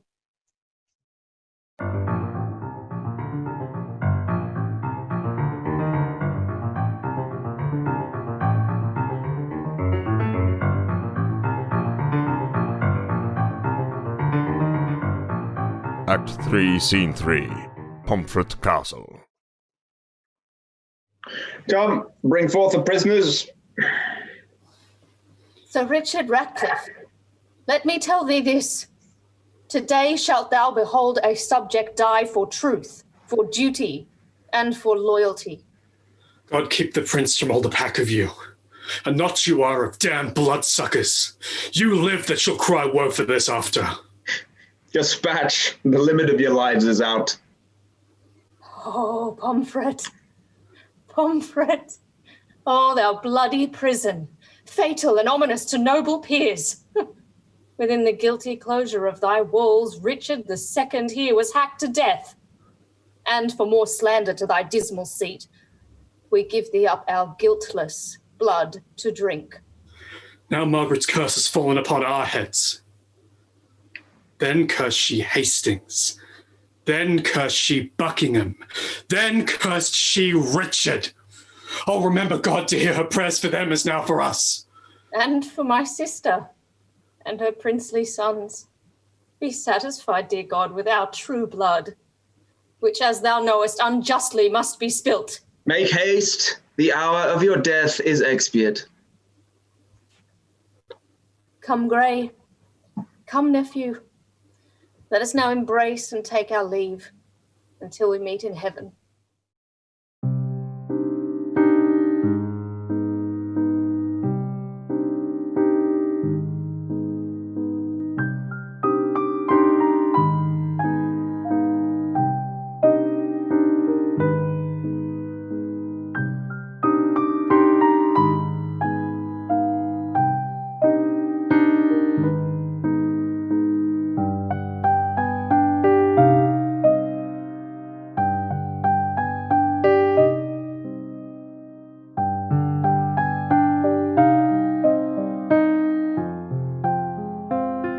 Act 3, Scene 4, the Tower of London. My lords, at once, the cause why we are met is to determine of the coronation. In God's name speak, when is the royal day? Are all things fitting for that royal time? It is, and wants but nomination. Tomorrow, then, I judge a happy day. Who knows the Lord Protector's mind herein? Who is most inward with the royal duke? Why, your grace, I think, should soonest know his mind. Who, I, my lord? Aye, we know each other's faces, but of our hearts, he knows no more of mine than I of yours, nor I no more of his than you of mine. Lord Hastings, you and he are in love? I thank his grace. I know he loves me well, but for his purpose in the coronation, I have not sounded him, nor he delivered his gracious pleasure any way therein. But you, my noble lords, may name the time, and in the Duke's behalf, I'll give my voice, which I presume he'll take in gentle part. Now in good time, here comes the Duke himself. My noble lords and cousins, all good morrow. I have been long a sleeper, but I trust my absence doth neglect no great design that by my presence might have been concluded. Had you not come upon your cue, my lord, William Lord Hastings had pronounced your part, or your voice, for crowning of the king. Then my Lord Hastings, no man might be bolder. His lordship knows me well and loves me well. I thank your grace. My good Lord Mayor. My lord. When I was last in London, I saw good strawberries in your garden there. I do beseech you, send for some of them. Marry, and will, my lord, with all my heart. My noble Lord of Buckingham, CATESBY hath sounded Hastings in our business, and finds the testy gentleman so hot as he will lose his head ere give consent his master's son, as worshipful as he terms it, shall lose the royalty of England's throne. Withdraw you hence, my lord. I'll follow you. We have not yet set down this day of triumph. Tomorrow, in my opinion, is too sudden. I myself am not so well provided as else I would be were the day prolonged.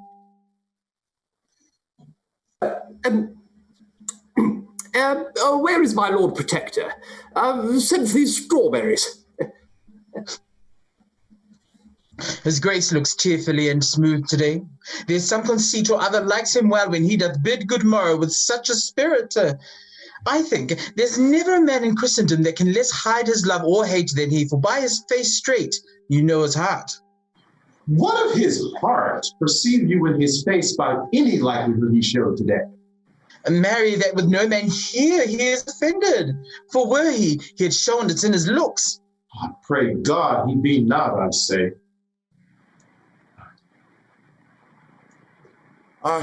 My noble lords, I pray you all, tell me what they deserve that do conspire my death with devilish plots of damned witchcraft, and that have prevailed upon my body with their hellish charms. The tender love I bear your grace, my lord, makes me most forward in this noble presence, to doom the offenders, whatsoever they be. I say, my lord, they have deserved death. Then be your eyes the witness of this ill. See how I am bewitched. Behold, mine arm is like a blasted sapling withered up. And this is Edward's wife, that monstrous witch that consorted with that harlot, strumpet, Shaw, that thus by their witchcraft have marked me. If they have done this thing, my gracious lord... I, thou protector of this damned strumpet, tell'st thou me of ifs? Thou art a traitor. Off with his head. Now, by St. Paul, I swear, I will not dine until I see the same. My good Sir Ratcliffe, look that it be done. The rest that love me, rise and follow me.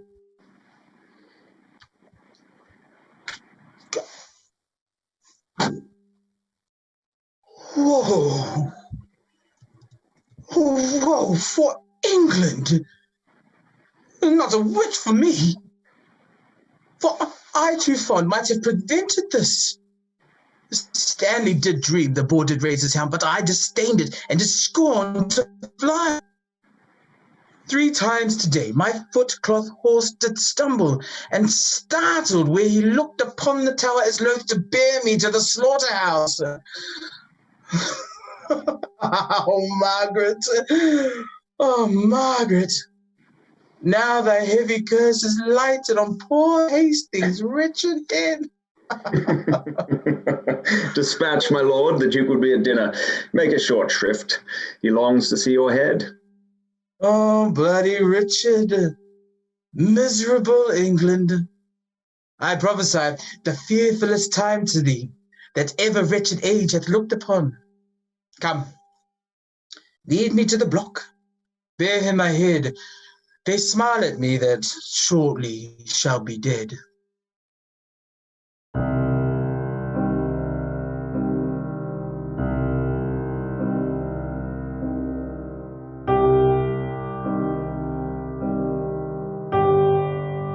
Act 3, Scene 5, Upon the Tower Walls. Come, cousin, canst thou quake and change thy colour, murder thy breath in the middle of a word, and then begin again and then stop again as if thou wert distraught and mad with terror?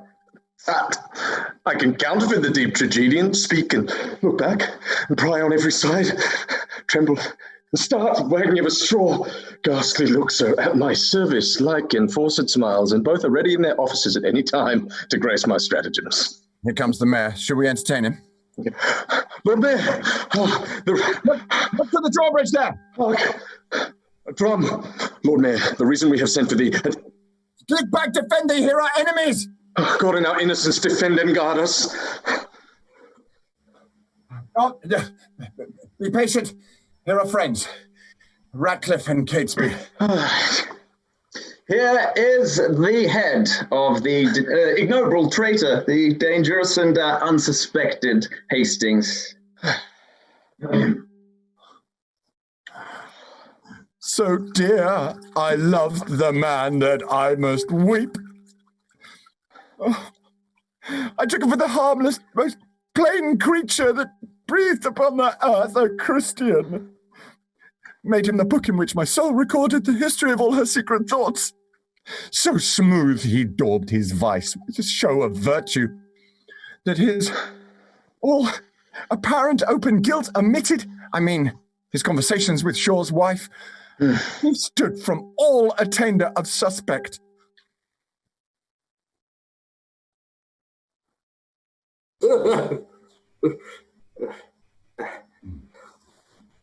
Well,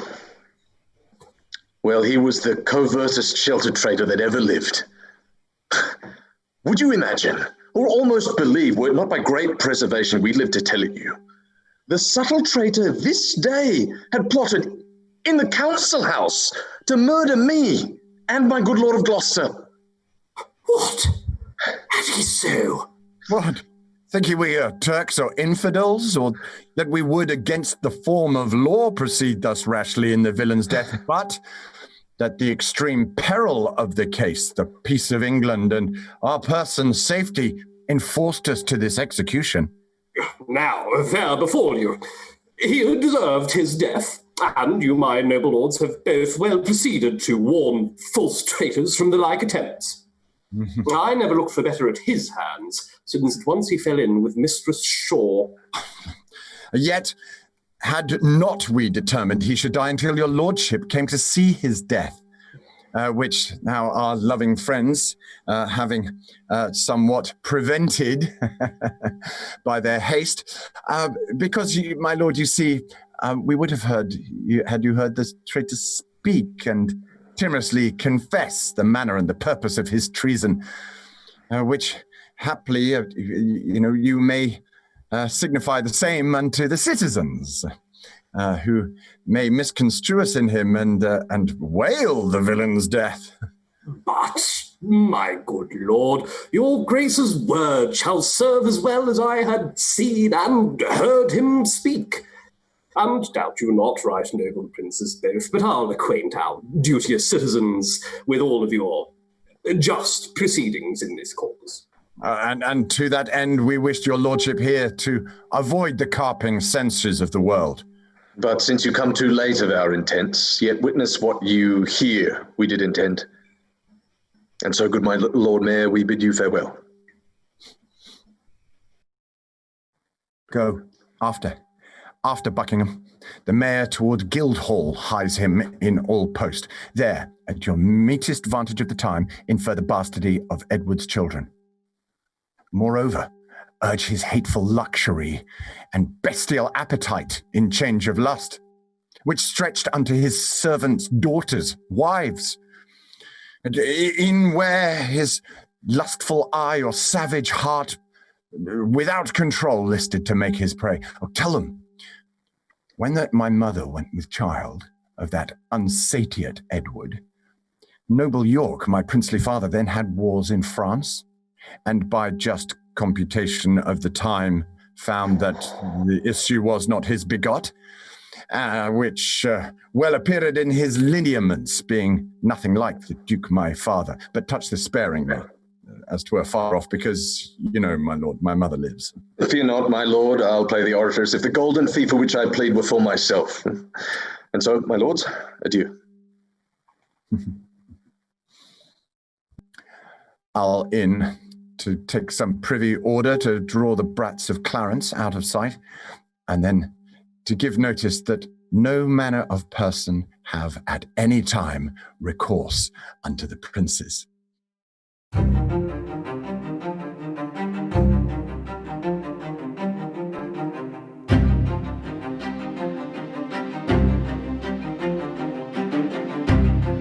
Act 3, Scene 6, Stanley's residence. This is the indictment of the good Lord Hastings, which in a set hand fairly is engrossed. It may be over in Paul's.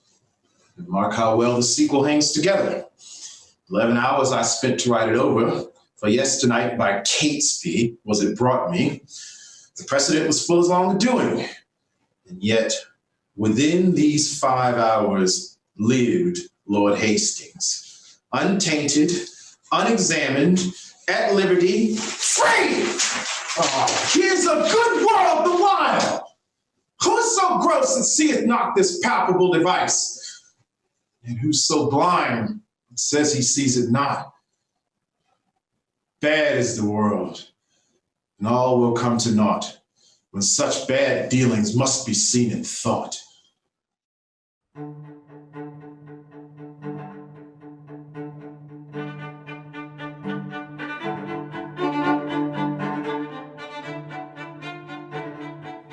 Act 3, Scene 7, Gloucester's residence.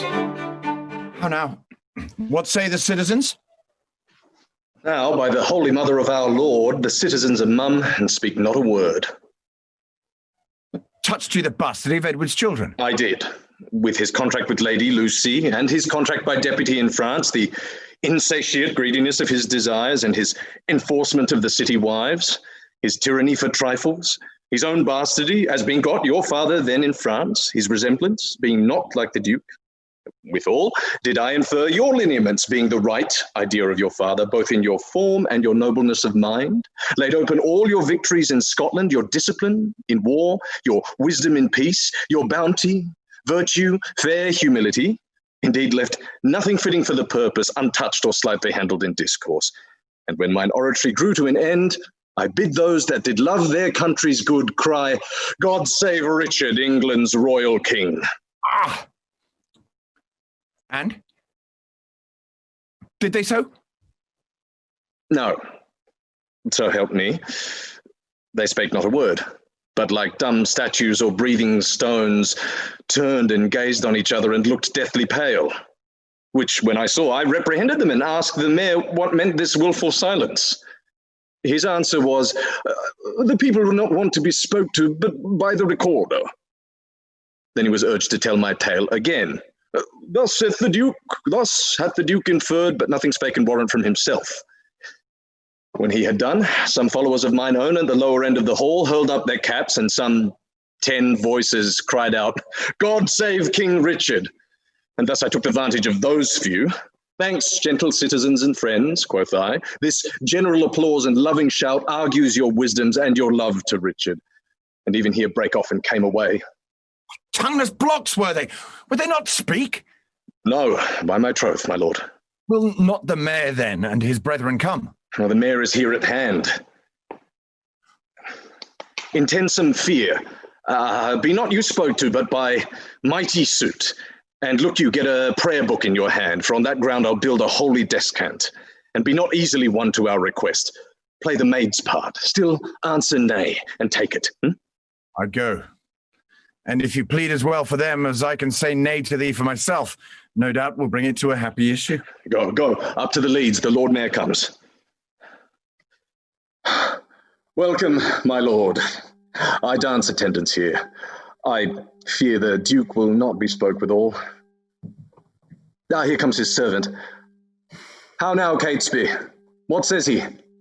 My lord, he doth entreat your grace to visit him tomorrow or next day. He is within with 2 right reverends divinely bent in meditation, and no worldly suit would he be moved to draw him from his holy exercise. Return, good Catesby, to thy lord again. Tell him myself, the Lord Mayor, and citizens, in deep designs and matters of great moment, no less importing than our general good, are come to have some conference with his grace. I'll tell him what you say, my lord. My lord, this prince is not an Edward. He's not lolling on a lewd daybed, but on his knees at meditation. Not dallying with a brace of courtesans, but meditating with 2 deep divines. Not sleeping to engross his idle body, but praying to enrich his watchful soul. Happy were England, would this gracious prince take on himself the yoke and sovereignty thereof, but I fear we shall ne'er win him to it. Harry, God forbid his grace should say us nay. I fear he will. How now, Catesby? What says your lord? My lord, he wonders to what end you have assembled such troops of citizens to speak with him. His grace not being warned thereof before, my lord, he fears you mean no good to him. Sorry I am that my noble cousin should suspect me, that I mean no good to him.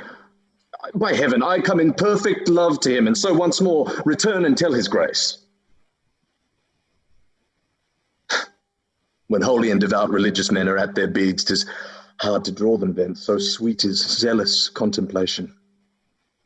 Nomine Patre, et Filiis, et Spiritus Sancti. Lo, see, a book of prayer in his hand, true ornaments to know a holy man. Famous Plantagenet, most noble prince, lend favourable ears to our request, and pardon us the interruption of thy devotion and right Christian zeal. I rather do beseech you pardon me, who, earnest in the service of my God, neglect the visitation of my friends. But leaving this aside, what is your grace's pleasure? Even that, I hope, which pleaseth God above, and all good men of this ungoverned isle. I do suspect I have done some offence which seems disgracious in the city's eyes, and that you come to reprehend my ignorance. Well, no, then. It is your fault that you resigned the supreme seat, the throne majestical, the sceptred office of your ancestors, your state of fortune and due of birth, the lineal glory of your royal house, to the corruption of a blemished stock, which, to recure, we heartily solicit your gracious self to take on you the charge and sovereignty thereof, not as protector, steward, substitute, or lowly factor for another's gain, but as successively from blood to blood, your due of birth, your empery, your own. For this, consorted with the citizens, your very worshipful and loving friends, and at their vehement instigation, in this just suit, come we to move your grace. I know not whether to depart in silence or bitterly to speak in your reproof. Bear the golden yoke of sovereignty, which haply you would here impose on me. Definitively, thus I answer you. Your love deserves my thanks, but my desert unmeritable shuns your high request. For God be thanked, the royal tree hath left us royal fruit, which, mellowed by the stealing hours of time, will well become the seat of majesty, and make no doubt us happy by his reign. On him I lay what you would lay on me, the right and the fortune of his happy stars. My lord, this argues conscience in your grace, but the respects thereof are nice and trivial, all circumstances well considered. You say that Edward is your brother's son, so say we too, but not by Edward's wife. For first he was contract with Lady Lucy. Your mother lives a witness to that vow. By her, in his unlawful bed, he got this Edward, who our manners term the prince.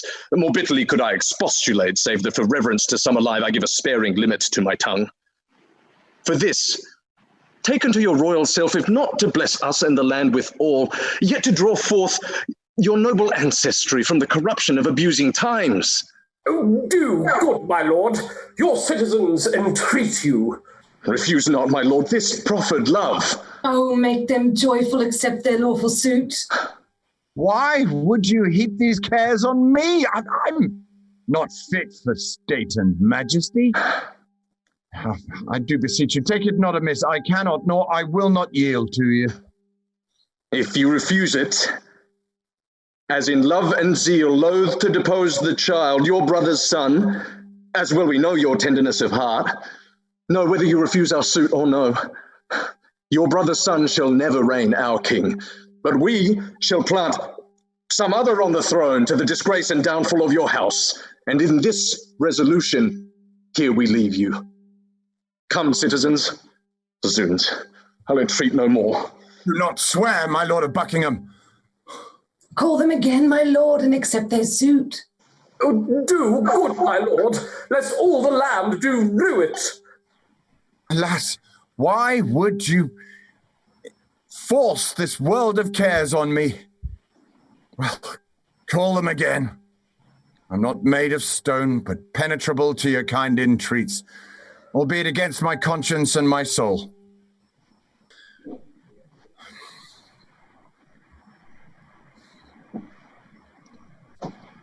Cousin of Buckingham and you sage grave men, since you will buckle fortune on my back to bear her burden, whether I will or no, I must have patience to endure the load. For God he knows, and you may partly see how far I am from the desire of this. God bless your grace. We see it and will say it. In saying so you shall but say the truth. Then I salute you with this royal title. Long live Richard, England's royal king. Long live the king.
Act 4, Scene 1. Before the Tower.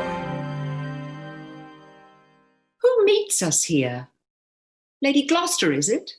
Now for my life, she's wandering to the tower on pure heart's love to greet the tender princes. Daughter, well met. Oh, God give your graces both a happy and joyful time of day. As much to you, good sister. Whither away? No further than the tower, and as I guess upon the like devotions of yourselves, to gratulate the young princes there. Kind sister, thanks. We'll enter all together. And in good time, here the Lord Mayor comes. My good Lord Mayor, pray you, by your leave, how doth the prince, my young son of York? Right well, dear madam. By your patience, I may not suffer you to visit them. The king hath straitly charged the contrary. The king? Why, who's that? I cry you mercy, I mean the Lord Protector. Lord, protect him from that kingly title. Hath he set bounds betwixt my love and me? I am their mother, who should keep me from them? And I'm their father's mother. I will see them. Their aunt, I am in law, in love, their mother. Then bring me to their sights. I'll bear thy blame and take thy office from thee, on my peril. No, madam. No, I may not leave it so. I am bound by oath, and therefore, pardon me.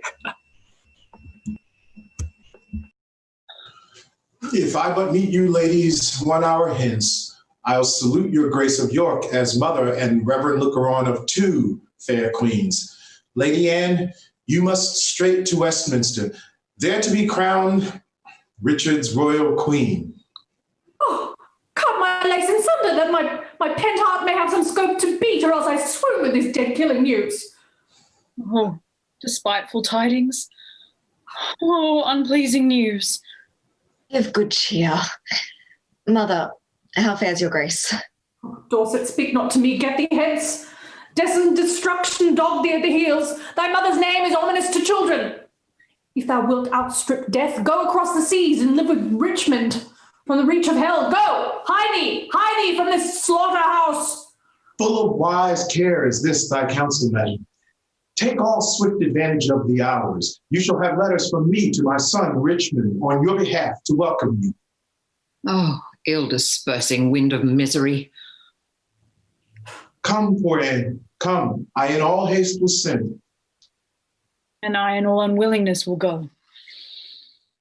I would to God that the inclusive verge of golden metal that must round my brow were red hot steel to burn me to the brain. Anointed let me be with deadly venom and die ere men can say, God save the Queen. Go, poor soul. I envy not thy glory to feed my humour. Wish thyself no harm. No. Why?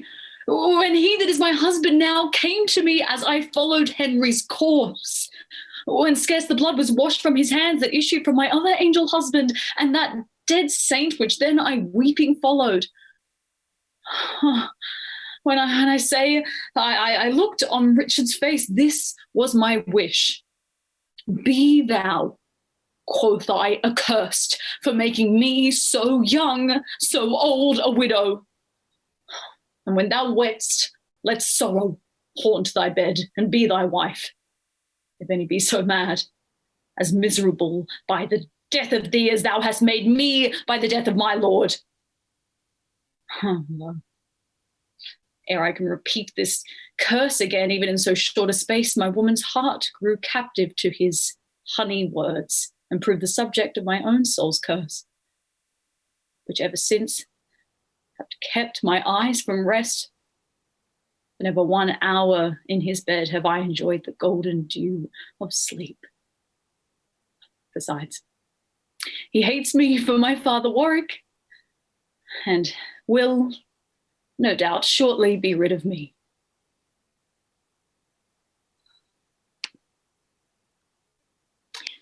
Go thou to Richmond. and good fortune guide thee.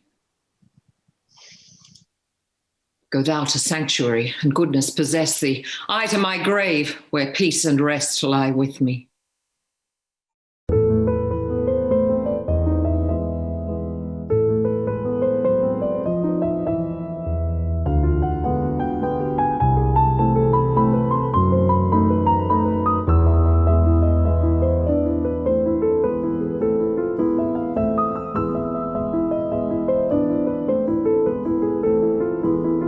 Act 4, Scene 2, The Throne Room.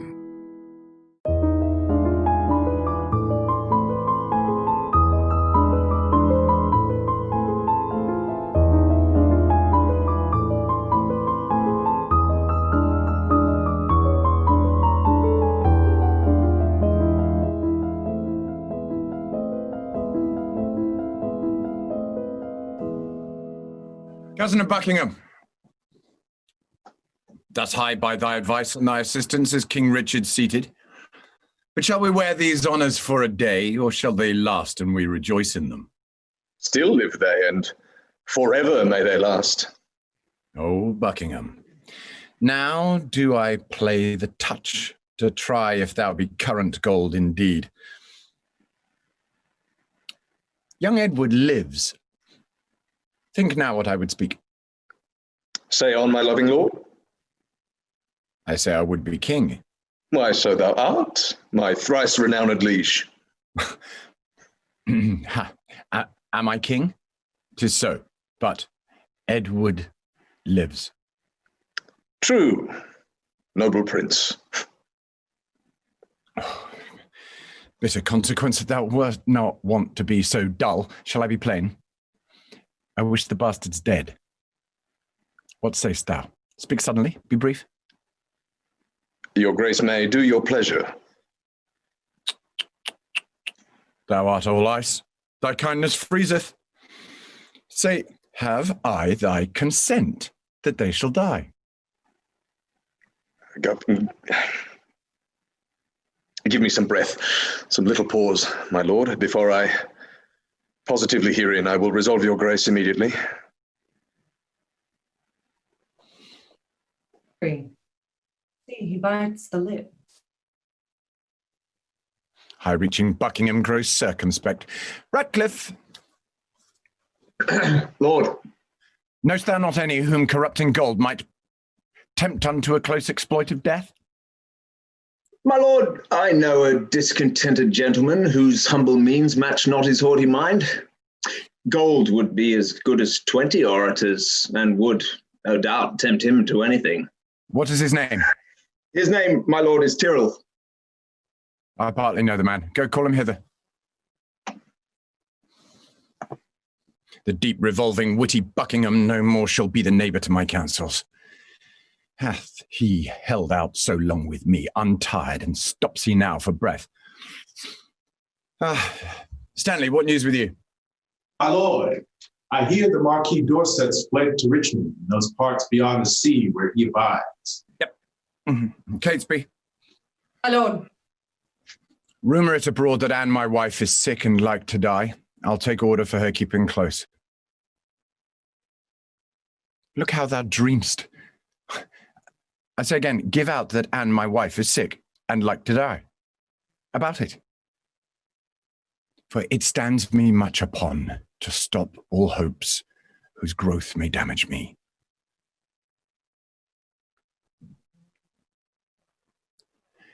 I must be married to my brother's youngest daughter, or else my kingdom stands on brittle glass. Murder her brothers and then marry her, uncertain way of gain, but I'm in so far in debt that sin will pluck on sin. Tear-falling pity dwells not in this eye. Is thy name Tyrrell? James Tyrrell, and thy most obedient subject. Art thou indeed? Prove me, my gracious sovereign. Darest thou resolve to kill a friend of mine? Aye. But I'd rather kill two enemies. Why then thou hast it. Two deep enemies, foes to my rest. and my sweet sleep's disturbers are those that I would have thee deal upon. Tyrrell, I mean the bastards in the tower? Give me open means to come to them, and I'll rid you from the fear of them. Thou sing'st sweet music. Hark, go hence then, Tyrrell. There is no more but so. Say 'tis done, and I will love thee and prefer thee too. 'Tis done, my gracious lord.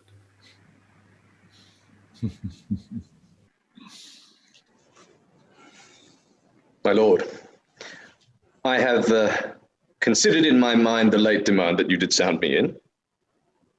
Well, let that pass. Dorset has fled to Richmond.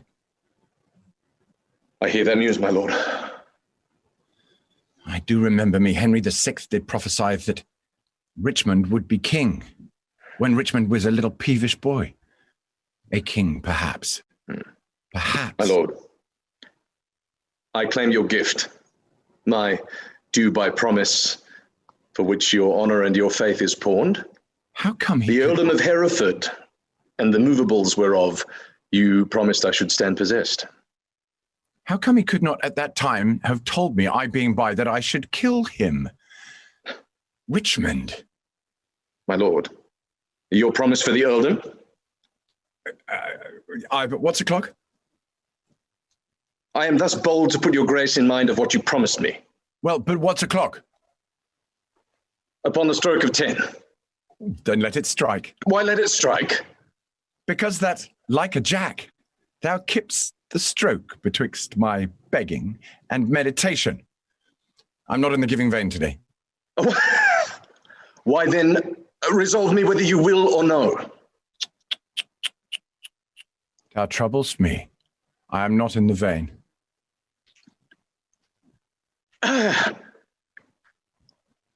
Is it even so?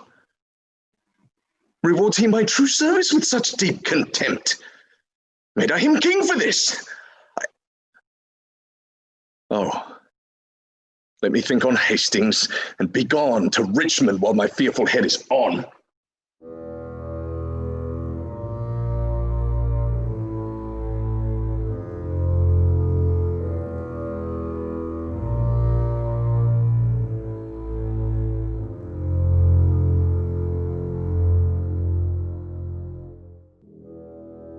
Act 4, Scene 3, later that night. The tyrannous and bloody deed is done. The most arch of piteous massacre that ever yet this land was guilty of. To do this ruthless piece of butchery, although I am but fleshed villain, bloody dog, melted with tenderness and kind compassion and wept like a child in their death's sad stories. Their lips were 4 red roses on the stalk, which in their summer beauty kissed each other. Thus, both are gone, with conscience and remorse. They could not speak, and so I left them both, to bring this tidings to the bloody king. And here he comes. All hail, my sovereign liege. Kind Tyrrell, am I happy in thy news? If to have done the thing you gave in charge begets your happiness, be happy, for it is done. But did thou see them dead? I did, my lord. And buried, gentle Tyrrell? The chaplain of the tower hath buried them, but how or in what place I do not know. Come to me soon, at after supper, when I shall hear the process of their death. Meantime, but think how I may do thee good, and be inheritor of thy desire. Farewell till soon.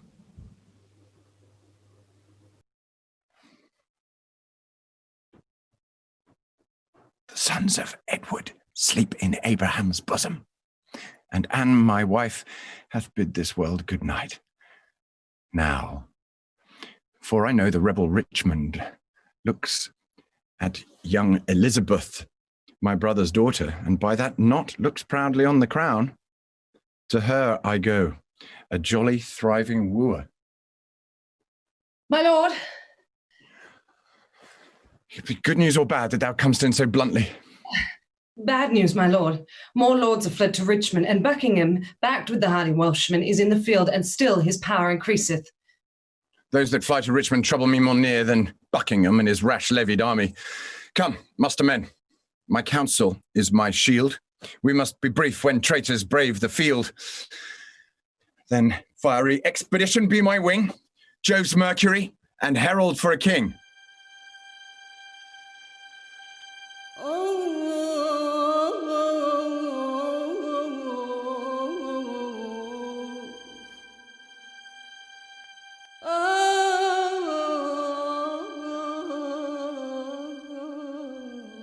Act 4, Scene 4. The halls of the palace.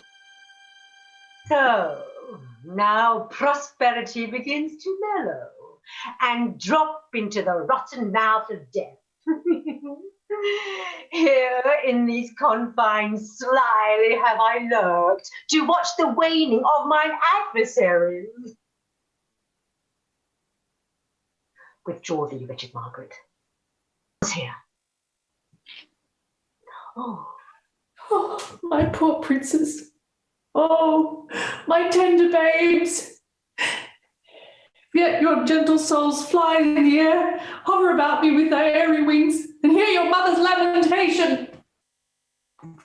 So many miseries have crazed my voice that my woe-wearied tongue is mute and dumb. Edward for Edward pays a dying debt. Tell her your woes again by viewing mine. I had an Edward till a Richard killed him. I had a Harry till a Richard killed him. Thou hadst an Edward till a Richard killed him. Thou hadst a Clarence too, and Richard killed him. From forth the kennel of thy womb hath crept a hellhound that doth hunt us all to death. That dog that had his teeth before his eyes to worry lamb and lap their gentle blood. Thy womb let loose to chase us to our graves. Oh, upright, just and true disposing God. How do I thank thee that this carnal cur preys on the issue of his brother's body? Oh, Harry's wife, triumph not in my woes. God witness with me. I wept for thine. Bear with me. I am hungry for revenge, and now I cloy me with beholding it. Thy Edward, he is dead, that stabbed my Edward. Thy other Edward dead, to quit my Edward. Young York, he is but boot, because both they match not the high perfection of my loss. Thy Clarence, he is dead, that killed my Edward. And the beholders of this tragic play, the adulterate lords of Hastings rivers grey, untimely smothered in their dusty graves, Richard yet lives, hell's black intelligencer, only reserve their fat to buy souls and send them thither. Oh, thou didst prophesy the time would come when I would wish for me to help me curse that bottled spider, the foul bunchback toad. Poor painted queen! I called thee then, poor painted queen, a queen in jest, only to fill the scene. Thus hath the course of justice wheeled about, and left thee but a very prey to time. Thou didst usurp my place, and dost thou not usurp the just proportion of my sorrow? Farewell, York's wife and queen of sad mischance. These English woes will make me smile in France. Thou, well skilled in curses, stay a while. Teach me how to curse mine enemies. Oh. Forbear to sleep the night and fast the days. Compare dead happiness to living woe. Think that thy babes were fairer than they were, and he that slew them fouler than he is. Better in thy loss will make the bad course worse. Revolving this will teach thee how to curse. My words are dull. Quicken them with thine. But thy woes will make them sharp and pierce like mine. Why should calamity be so full of words? Let them have scope. Though what they do impart help not all, that yet they do ease the heart. If so, then be not tongue-tied. Go with me. And in the breath of bitter words, let's smother my damned son, which thy two sweet sons smothered. Now, here he comes. Who intercepts my expedition? Exclaims, oh, she that might have intercepted thee by strangling thee in her accursed womb from all the slaughters, wretch, that thou hast done. Tell me, thou villain slave, where are my children? Thou toad, where is thy brother Clarence and little Ned Plantagenet, his son? Where is kind Hastings, Rivers, and Earl Grey? Let not the heavens hear these telltale women. Either be patient and entreat me fair, or with the clamorous report of war will I drown all your exclamations. Art thou my son? I thank God, my father, and yourself. Then hear me a word, for I shall never speak to thee again. Thou camest on earth to make my earth a hell.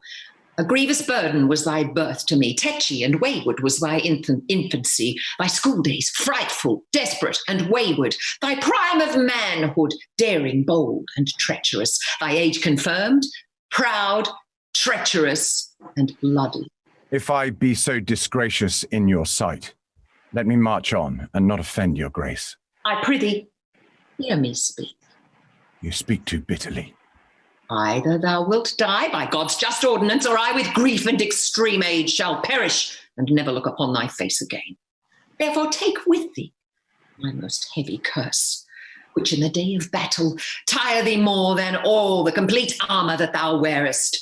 As it was won with blood, lost be it so. Bloody thou art, bloody will be thy end. Shame serves thy life, and doth thy death attend. Though far more cause, yet much less spirit to curse abides in me. I say amen to her. Stay, madam, I must speak a word with you. I have no more sons of the royal blood for thee to murder. For my daughters, Richard, they shall be praying nuns, not weeping queens. You have a daughter called Elizabeth, virtuous and fair, royal and gracious. Must she die for this? Oh, let her live. And I'll corrupt her manners, stain her beauty, slander myself as false to Edward's bed, so that she may live unscarred by bleeding slaughter. I will confess she was not Edward's daughter. Wrong not her birth. She is of royal blood. To save her life, I'll say she is not so. Her life is only safest in her birth. And only in that safety died her brothers. All unavoided is the doom of destiny. True. When avoided grace makes destiny. My babes were destined for a fairer death. If grace had blessed thee with a fairer life. You speak as if that I had slain my cousins. Cousins, indeed. And by their uncle cozened. Comfort, kingdom, kindred, freedom, life. Whose hand soever lanced their tender hearts, thy head all indirectly gave direction. My tongue should to thine ears not name my boys till my nails were anchored in thine eyes. Madam, so thrive I in my enterprise and dangerous success of bloody wars, as I intend more good to you and yours than ever you or yours by me were wronged. Brief. Be brief, lest that the process of thy kindness last longer telling than thy kindness date. Then know that from my soul I love thy daughter, and mean to make her Queen of England. Say then, who dost thou mean shall be her king? Even he that makes her queen, who else should be? What, thou? I? Even I? What think you of it, madam? How canst thou woo her? That I would learn of you, as one that are best acquainted with her humour. Wilt thou learn of me? Madam, with all my heart. Send to her, by the man that slew her brothers, a pair of bleeding hearts, thereon engrave Edward and York, then happily she will weep. Therefore present to her, as sometime Margaret did to thy father, steeped in Rutland's blood, a handkerchief, which say to her did drain the lifeblood from her sweet brother's body, and bid her dry her weeping eyes therewith. this inducement, force her not to love. Send her a story of thy noble acts. Tell her thou madest away her uncle Clarence, her uncle Rivers. Yea, and for her sake, made quick conveyance with her good Aunt Anne. You mock me, madam. This is not the way to win your daughter. There is no other way, unless thou couldst put on some other shape, and not be Richard that hath done all this. Just say that I did all this for love of her. Nay, then indeed she cannot choose but hate thee, having bought love with such a bloody spoil. Look, what is done cannot be now amended. Men shall deal unadvisedly sometimes, which after hours give leisure to repent. If I did take the kingdom from your sons, to make amends, I'll give it to your daughter. And if I have killed the issue of your womb, to quicken your increase, I will beget mine issue of your blood upon your daughter. I cannot make you what amends I would, therefore accept such kindness as I can. Dorset, your son, who with a fretful soul leads discontented steps in foreign soil, this fair alliance quickly shall call home to high promotions and great dignity. The king that calls thy beauteous daughter wife, familiarly shall call thy Dorset brother. Again, you shall be the mother to a king, and all the ruins of distressful times repaired with double riches of content. Then go, my mother, to thy daughter go. Make bold her bashful years with your experience.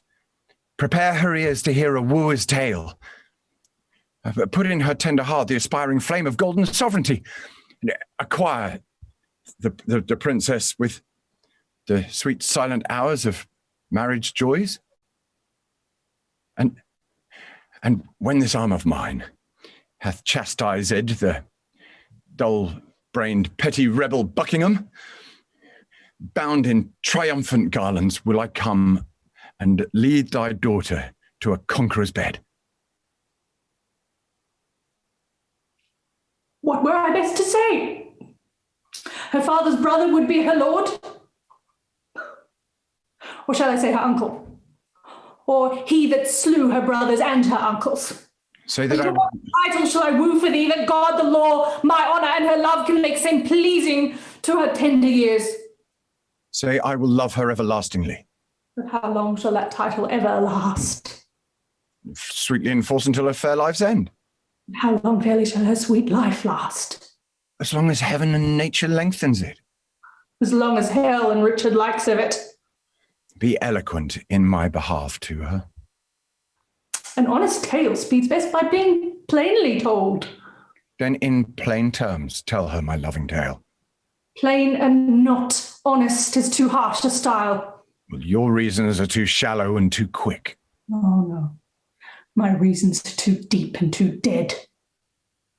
Too deep and dead, poor infants in their graves. Harp not on that string, madam, that is past. Harp on it still shall I, till heartstrings break. Heaven and nature bar me happy hours. Day, yield me not thy light, nor night thy rest. Be opposite all planets of good luck to my proceedings, if with dear heart's love I tender not your beauteous princely daughter. Go, my mother, I must call you so. Be the attorney of my love to her. Plead what I will be, not what I have been, not my deserts, but what I will deserve.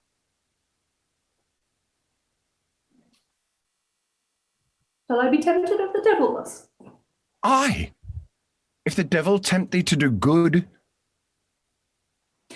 Yet thou didst kill my children. But in your daughter's womb I bury them, where in that nest of spicery they shall breed selves of themselves to thy recomforture.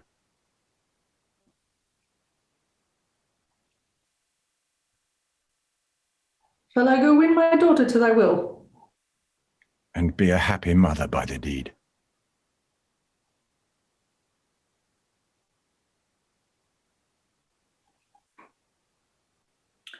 I go. Write to me very shortly, and you shall understand from me her mind. bear her my true love's kiss. And so, farewell.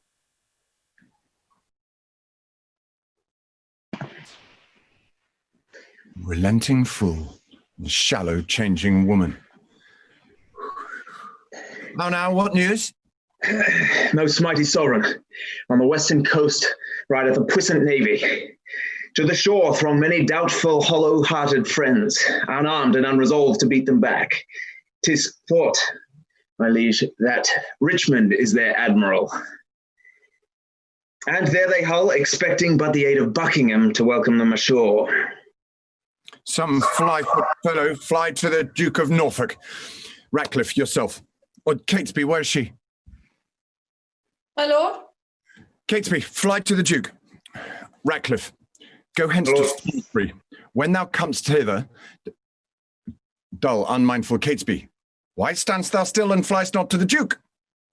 Well, first, mighty sovereign, let me know your mind. What from the grace I shall deliver to him. True, good Catesby. Bid him levy straight the greatest strength and power he can make, and meet me presently at Salisbury. I go. What is your highness pleasure I do at Salisbury? Why, what wouldst thou do there before I go? Your highness told me I should thence before. My mind is changed, sir. My mind is changed. Ah, Stanley! What news with you? None good, my lord, to please you with the hearing. Nor none so bad, but it may well be told. Hoy day, a riddle. Neither good nor bad. Why dost thou run so many mile about, when thou mayst tell thy tale a nearer way? Once more, what news? Richmond is on the seas. There let him sink, and be the seas on him. White-livered runagate. What doth he there? I know not, mighty sovereign, but by guess. Well, sir, as you guess. As you guess. Stirred up by Dorset, Buckingham, and others, he makes for England, there to claim the crown. Is the chair empty? Is the sword unswayed? The king dead? The empire unpossessed? What heir of York is there alive but we? And who is England's king but great York's heir? Therefore, once more, what doth he upon the seas? Unless for that, mighty sovereign, I cannot guess. Unless for that he comes to be your mighty sovereign, you cannot guess wherefore the Welshman comes. Thou wilt revolt and fly to him, I fear. No, mighty sovereign, therefore mistrust me not. Where is thy power then to beat him back? Where are thy tenants and thy followers? Are they not now upon the western shore, safe conducting the rebels from their ships? No, my lord, my friends are in the north. Cold friends to Richard. What do they in the north when they should serve their sovereign in the west? They have not been commanded, mighty sovereign. Please it your majesty to give me leave, I'll muster up my friends and meet your grace, wherein then your majesty shall please. Aye, aye. Thou wilt revolt and fly to Richmond. But I'll not trust you, sir. Most mighty sovereign, you have no cause to hold my friendship doubtful. I never have, nor never will be false. Well, go, muster men. But hear you, leave your son George Stanley behind, and look your faith be firm, or else his head's assurance is but frail. So deal with him as I prove true to you. My gracious sovereign, now in Devonshire, as I by friends am well advertised, Sir Edward Courtenay and the haughty prelate Bishop of Exeter, his brother there, with many more confederates are in arms. My liege in Kent, the Guildfords are in arms, and every hour more competitors flock to their aid, and still their power increaseth. My lord, the army of the Duke of Buckingham. Out on your owls! Nothing but songs of death! There! Take that! Till thou bringst better news. The news I have to tell you, Majesty, is that by sudden floods and falls of waters, Buckingham's army is dispersed and scattered, and he himself has wandered away alone, no man knows whither. I cry thee mercy. Here, take my purse to cure that blow of thine. Hath any well-advised fellow proclaimed reward to him that brings the traitor in? Such proclamation hath been made, my liege. Sir Thomas Lovell and Lord Marquis Dorset, 'tis said, my liege, in Yorkshire are in arms. Yet this good comfort I bring to your grace. Richmond in Yorkshire sent out a boat unto the shore to ask those on the banks if they were his assistants, yea or no. Who answered him, they came from Buckingham. Upon his party, he mistrusting them, hoisted sail and made away for Brittany. March on. March on. If not to, whilst we're up in arms, defeat foreign enemies, then to beat down these rebels here at home. My liege, the Duke of Buckingham is taken. That is the best news. That the Earl of Richmond is with a mighty power landed at Milford is colder tidings, but they must be told. Come, let us to Salisbury. Whilst we reason here, a royal battle might be won and lost. Someone take order that Buckingham be brought to Salisbury. The rest, march on with me.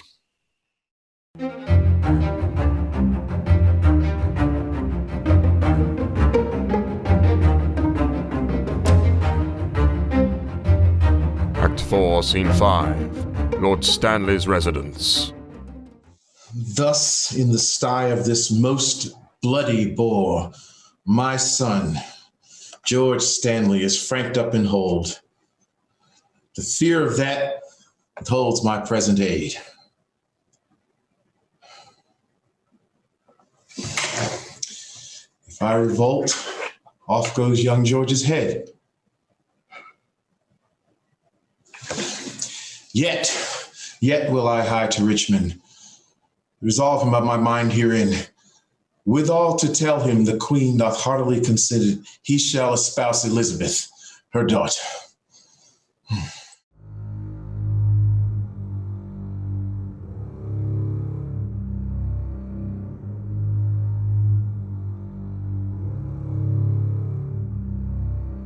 Act 5, Scene 1. Salisbury, upon All Souls.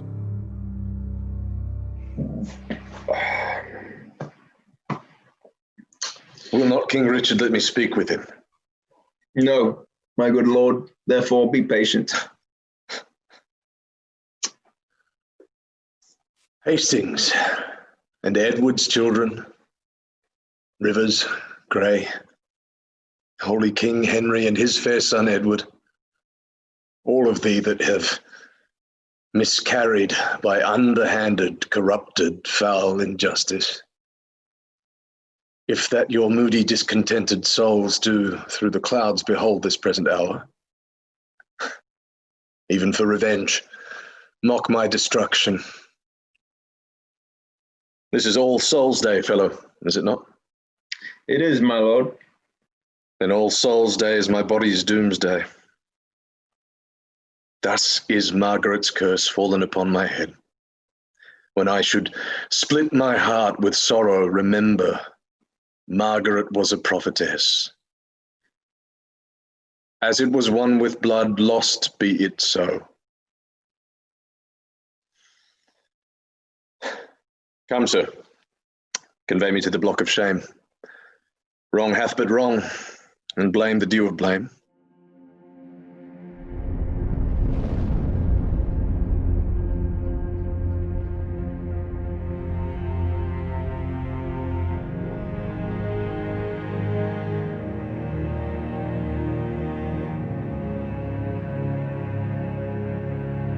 Act 5, Scene 2. Richmond's camp near Tamworth. Fellows in arms, and my most loving friends, bruised underneath the yoke of tyranny. Thus far into the bowels of this land have we marched on without impediment. And here receive we from our father Stanley lines of fair comfort and encouragement.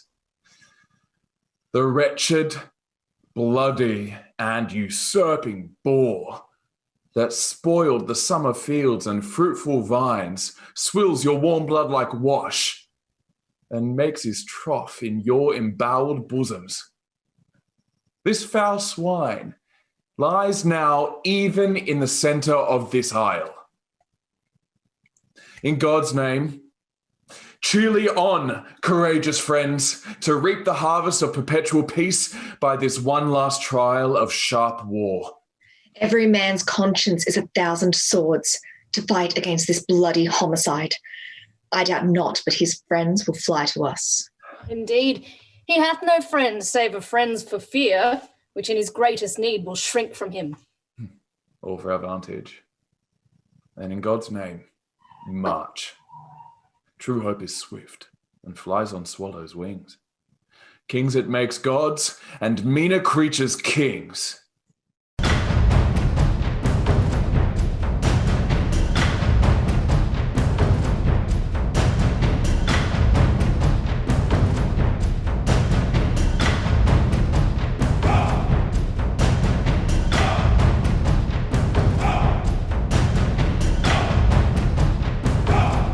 Act 5, Scene 3, Bosworth Field.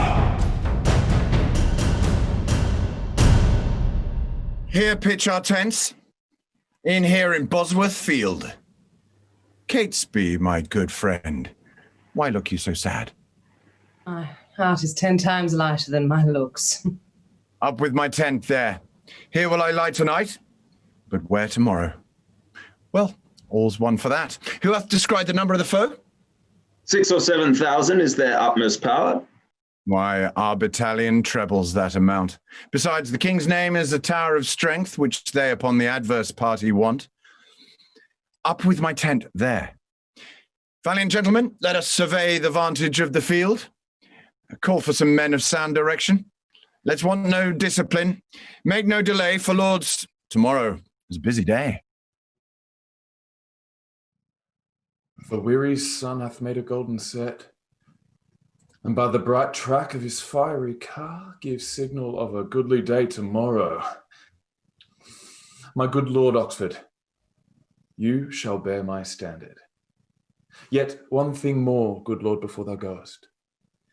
Where is Lord Stanley quartered, dost thou know? Well, unless I am mistaken his colours much, which, well, I am assured I have not done, his regiment lies 1/2 mile at least south from the power of the mighty king.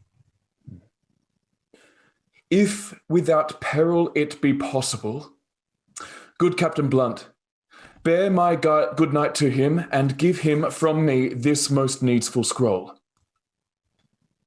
Upon my life, my lord, I'll undertake it. And so, God give you quiet rest tonight.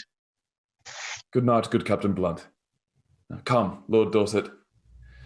Let us convey upon tomorrow's battle into our tents. The air is raw and cold. What is the clock? 'Tis supper time, my lord. It's 9 o'clock. I will not sup tonight. Get me some ink and paper. What, is my beaver easier than it was? And all my armour laid into my tent? It is, my liege, and all things stand in readiness.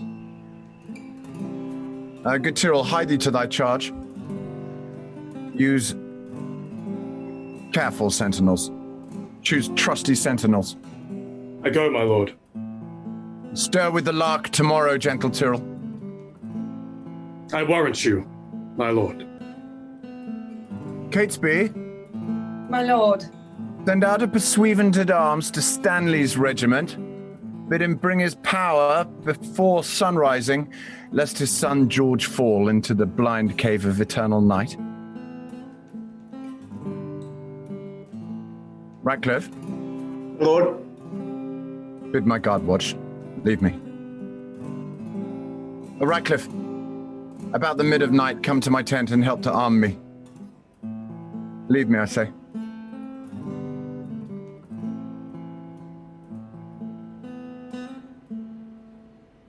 Fortune and victory, sit on thy helm.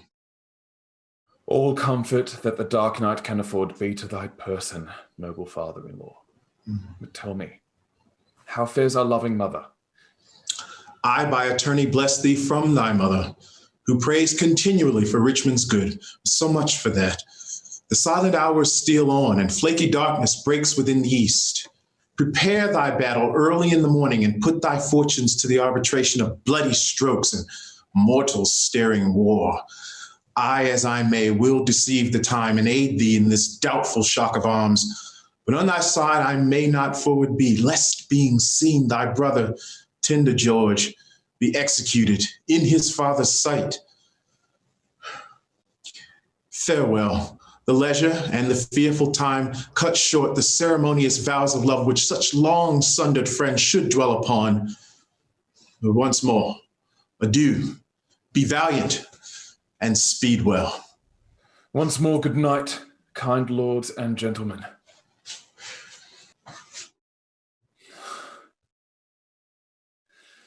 O thou, whose captain I account myself, look on my forces with a watchful eye.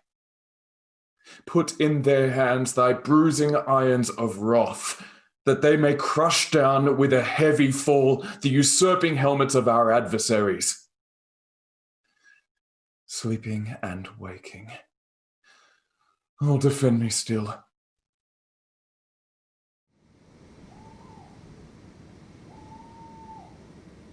When I was mortal, my anointed body by thee was punched, full of deadly holes. Think on the tower and me. Despair and die. Harry the Sixth bids thee despair and die. Virtuous and holy, be thou conqueror. Harry that prophesied thou shouldst be king doth comfort thee in thy sleep. Live and flourish. Let me sit heavy on thy soul tomorrow. Aye, that was washed to death with fulsome wine. Poor Clarence, by your guile betrayed to death. Tomorrow when the battle think on me, let fall thy edgeless sword. Despair and die. Thou offspring of the house of Lancaster, the wronged heirs of York do pray for thee. Good angels guard thy battle. Live and flourish. Bloody and guilty, guiltily awake, and in a bloody battle end thy days. Think on Lord Hastings, despair and die. Quiet, untroubled soul, awake, awake. Arm, fight, and conquer for fair England's sake. Richard, thy wife, that wretched Anne, thy wife, that never once slept a quiet hour with thee, now fills thy sleep with perturbations. Tomorrow, at battle, think on me, and fall thy edgeless sword. Despair and die.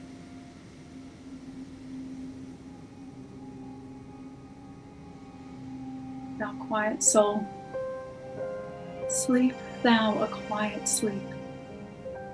Dream of success and happy victories.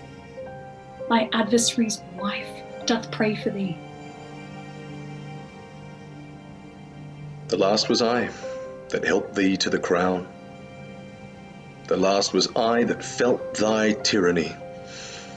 Oh, in the battle think on Buckingham, and die in terror of thy guiltiness. Dream on of bloody deeds and death. Fainting, despair, despairing, yield thy breath.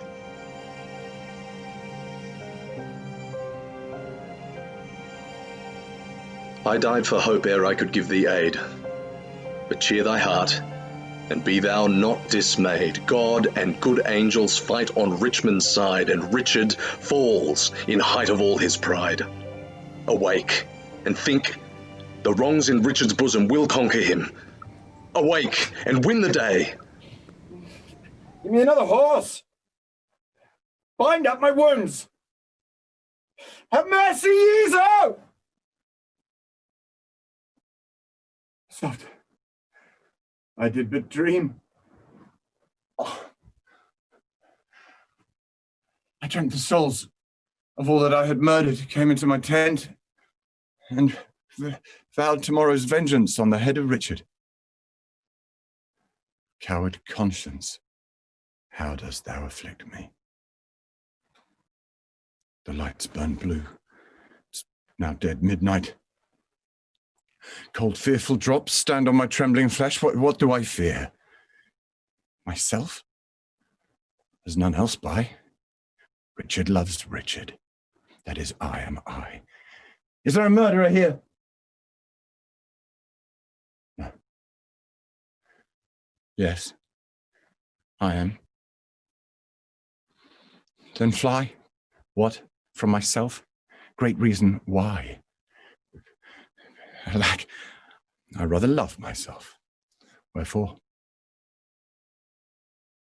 For hateful deeds committed by myself, for anything that I have good done that is good? No, alack, I rather hate myself for hateful deeds committed by myself. I'm a villain. Yet I lie, I am not. Fool, of thyself speak well. Fool, do not flatter. My conscience hath 1,000 several tongues. Every tongue brings in a several tale, and every tale condemns me for a villain. Perjury? Perjury in the highest degree. Murder. Stern murder in the direst degree. All several sins, all used in each degree, thronged to the bar, crying all guilty, guilty. I shall spare. No creature loves me, and if I die, no soul shall pity me. Nay, wherefore should they? Since that I myself find in myself no pity to myself. My lord? Dude, who's that? Ratcliffe, my lord, 'tis I. The early village cock hath twice done salutation to the morn. Your friends are up and buckle on their armour. Oh, Ratcliffe, I have dreamed a fearful dream. What do you think? Will all our friends prove true? No doubt, my lord. I fear, Ratcliffe. I fear. Nay, nay, good my lord. Be not afraid of shadows. Shadows tonight have struck more fear to the soul of Richard than can the substance of 10,000 soldiers armed in proof and led by shallow Richmond. It's not yet near day. Come, go with me. Under our tents, I'll play the eavesdropper to see if any mean to shrink from me. Good morrow, Richmond. Good morrow, Richmond. Good morrow, Richmond. Cry mercy, lords and watchful gentlemen, that you obtain a tardy sluggard here. How have you slept, my lord? The sweetest sleep, and fairest boding dreams have I since your departure had, my lords. I dreamt that souls whose bodies Richard murdered came to my tent and cried on victory. I promise you, my soul is very jocund at remembrance of so fair a dream. Tell me, how far into the morning is it, lords? Upon the stroke of 4. Why, then 'tis time to arm and give direction.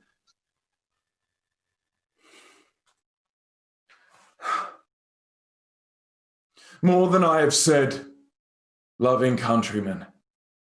The leisure and enforcement of the times forbid to dwell upon, yet remember this.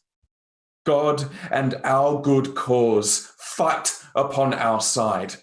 The prayers of holy saints and wronged souls like high-reared bullocks stand before our faces, Richard except, Those whom we fight against would rather have us win than him they follow. For who is he they follow? Truly, gentlemen, a bloody tyrant and a homicide, one raised in blood and one in blood established, one that made means to come by what he hath, then slaughtered those that were the means to help him.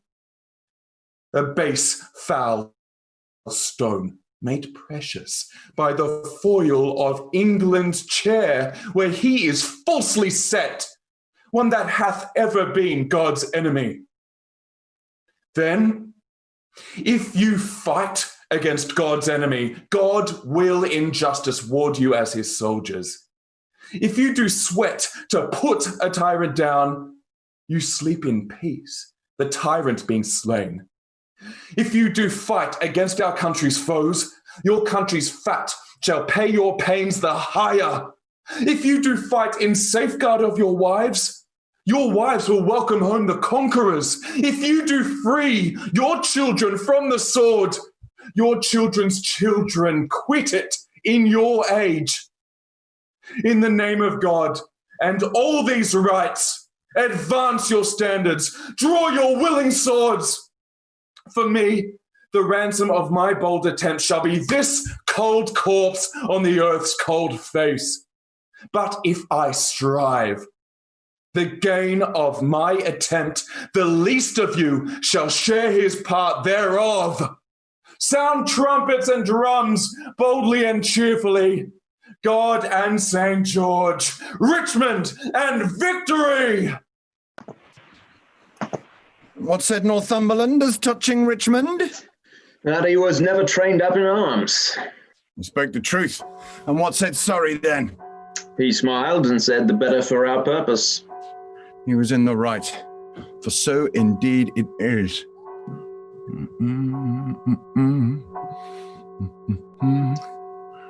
So, what? 10 the clock there. Give me a calendar. Who saw the sun today? Not I, my lord. Then it disdains to shine. For by the book, it should have braved the east an hour ago. Ratcliffe? Lord? The sun will not be seen today. The sky doth frown and lower upon our army.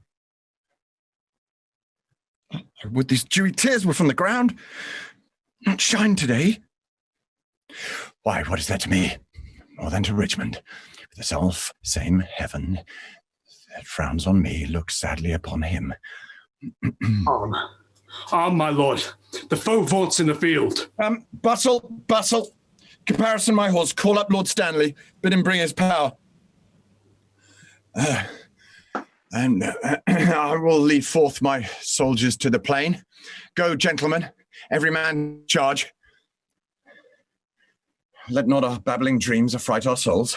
Conscience is but a word that cowards use. Our strong arms be our conscience. Swords our law. March on.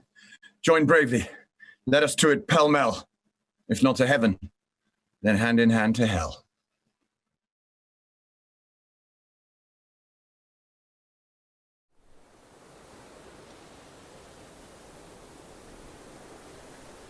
Remember whom you are to cope withal. A sort of vagabonds, rascals and runaways. A milksop, one who never in his life felt so much cold as over shoes in snow.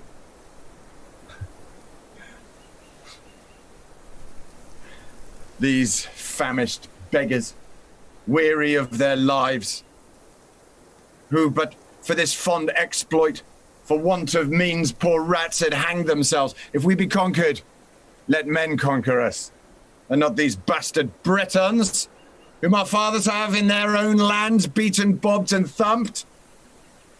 Shall these enjoy our lands, lie with our wives, ravish our daughters?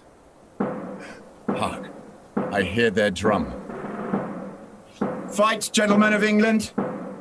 Fight, bold yeomen. Draw! Archers, draw your arrows to the head. Spur your proud horses hard and ride in blood. What says Lord Stanley? Will he bring his power? My lord, he doth deny to come. Off with this on George Stanley's head. My lord, the enemy is past the marsh. After the battle, let George Stanley die. 1,000 hearts are great within my bosom.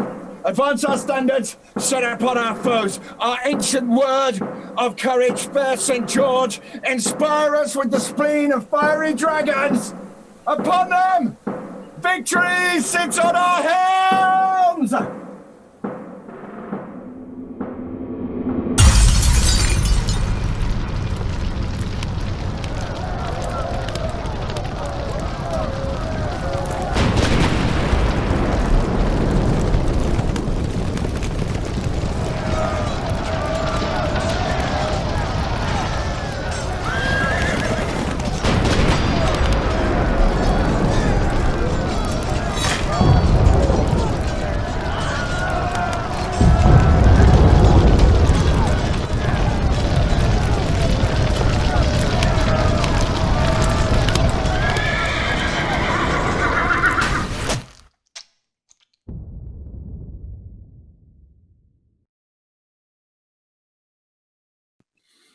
A horse! A horse! My kingdom for a horse! Withdraw, my lord. I'll help you to a horse. Slave!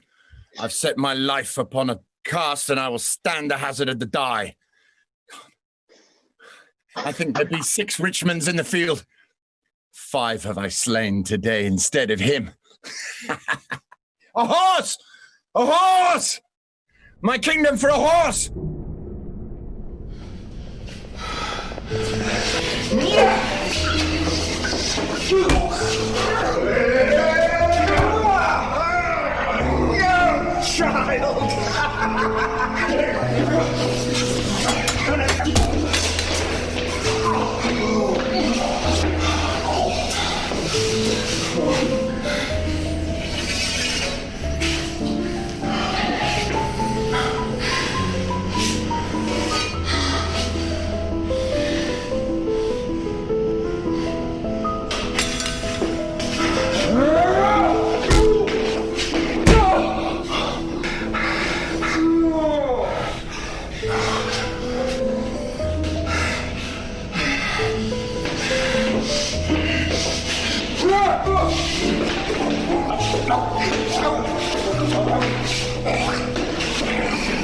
I am the king!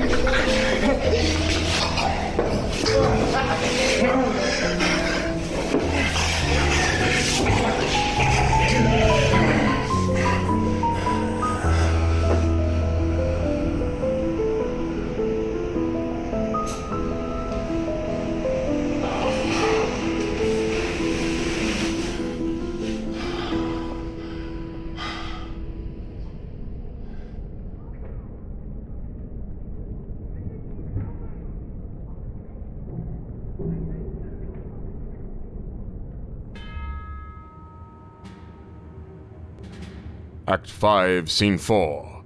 After the battle. Peace! Richmond! Richmond! God and your arms be praised, victorious friends.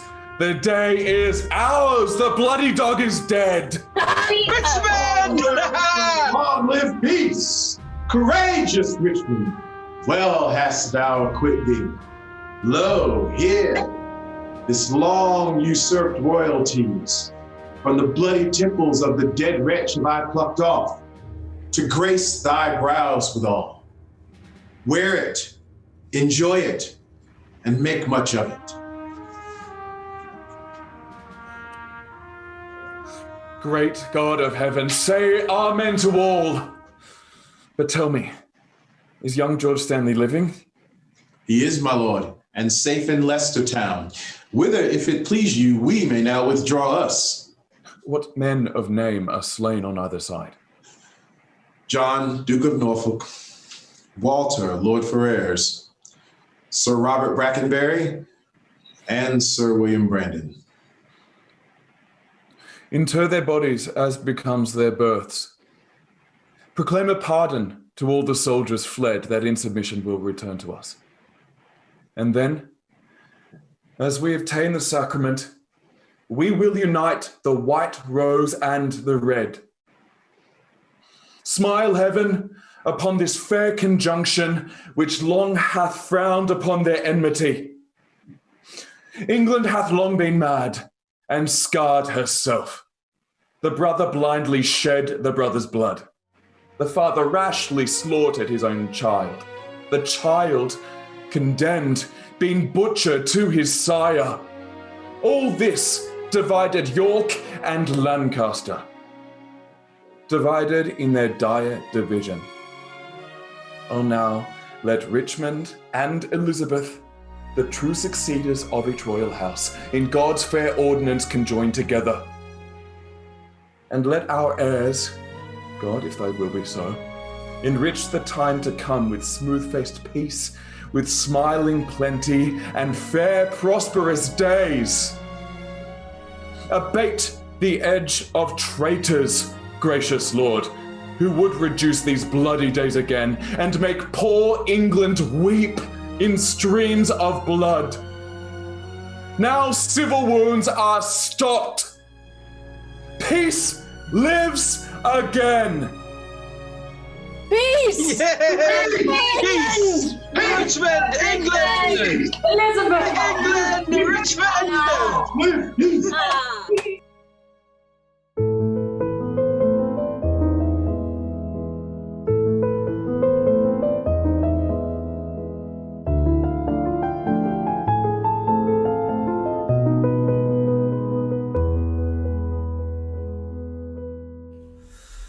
Wanna be free, but I can't find the time. Wandering minds, we look up to the sky, and we wonder about dying and crying too much. But I know I'ma die, so I cry all the time. Maybe there's peace over there on that side. Maybe I'll run for the hills so I no longer feel like I'm stuck on the plane, like I'm going insane. Oh, is no one else dying inside? I really wanna run away now. I wanna run so fucking far away, no one here can follow me. I'm gonna leave it all behind, so don't tell me I don't have time. It's my time, I'm not just a wandering mind.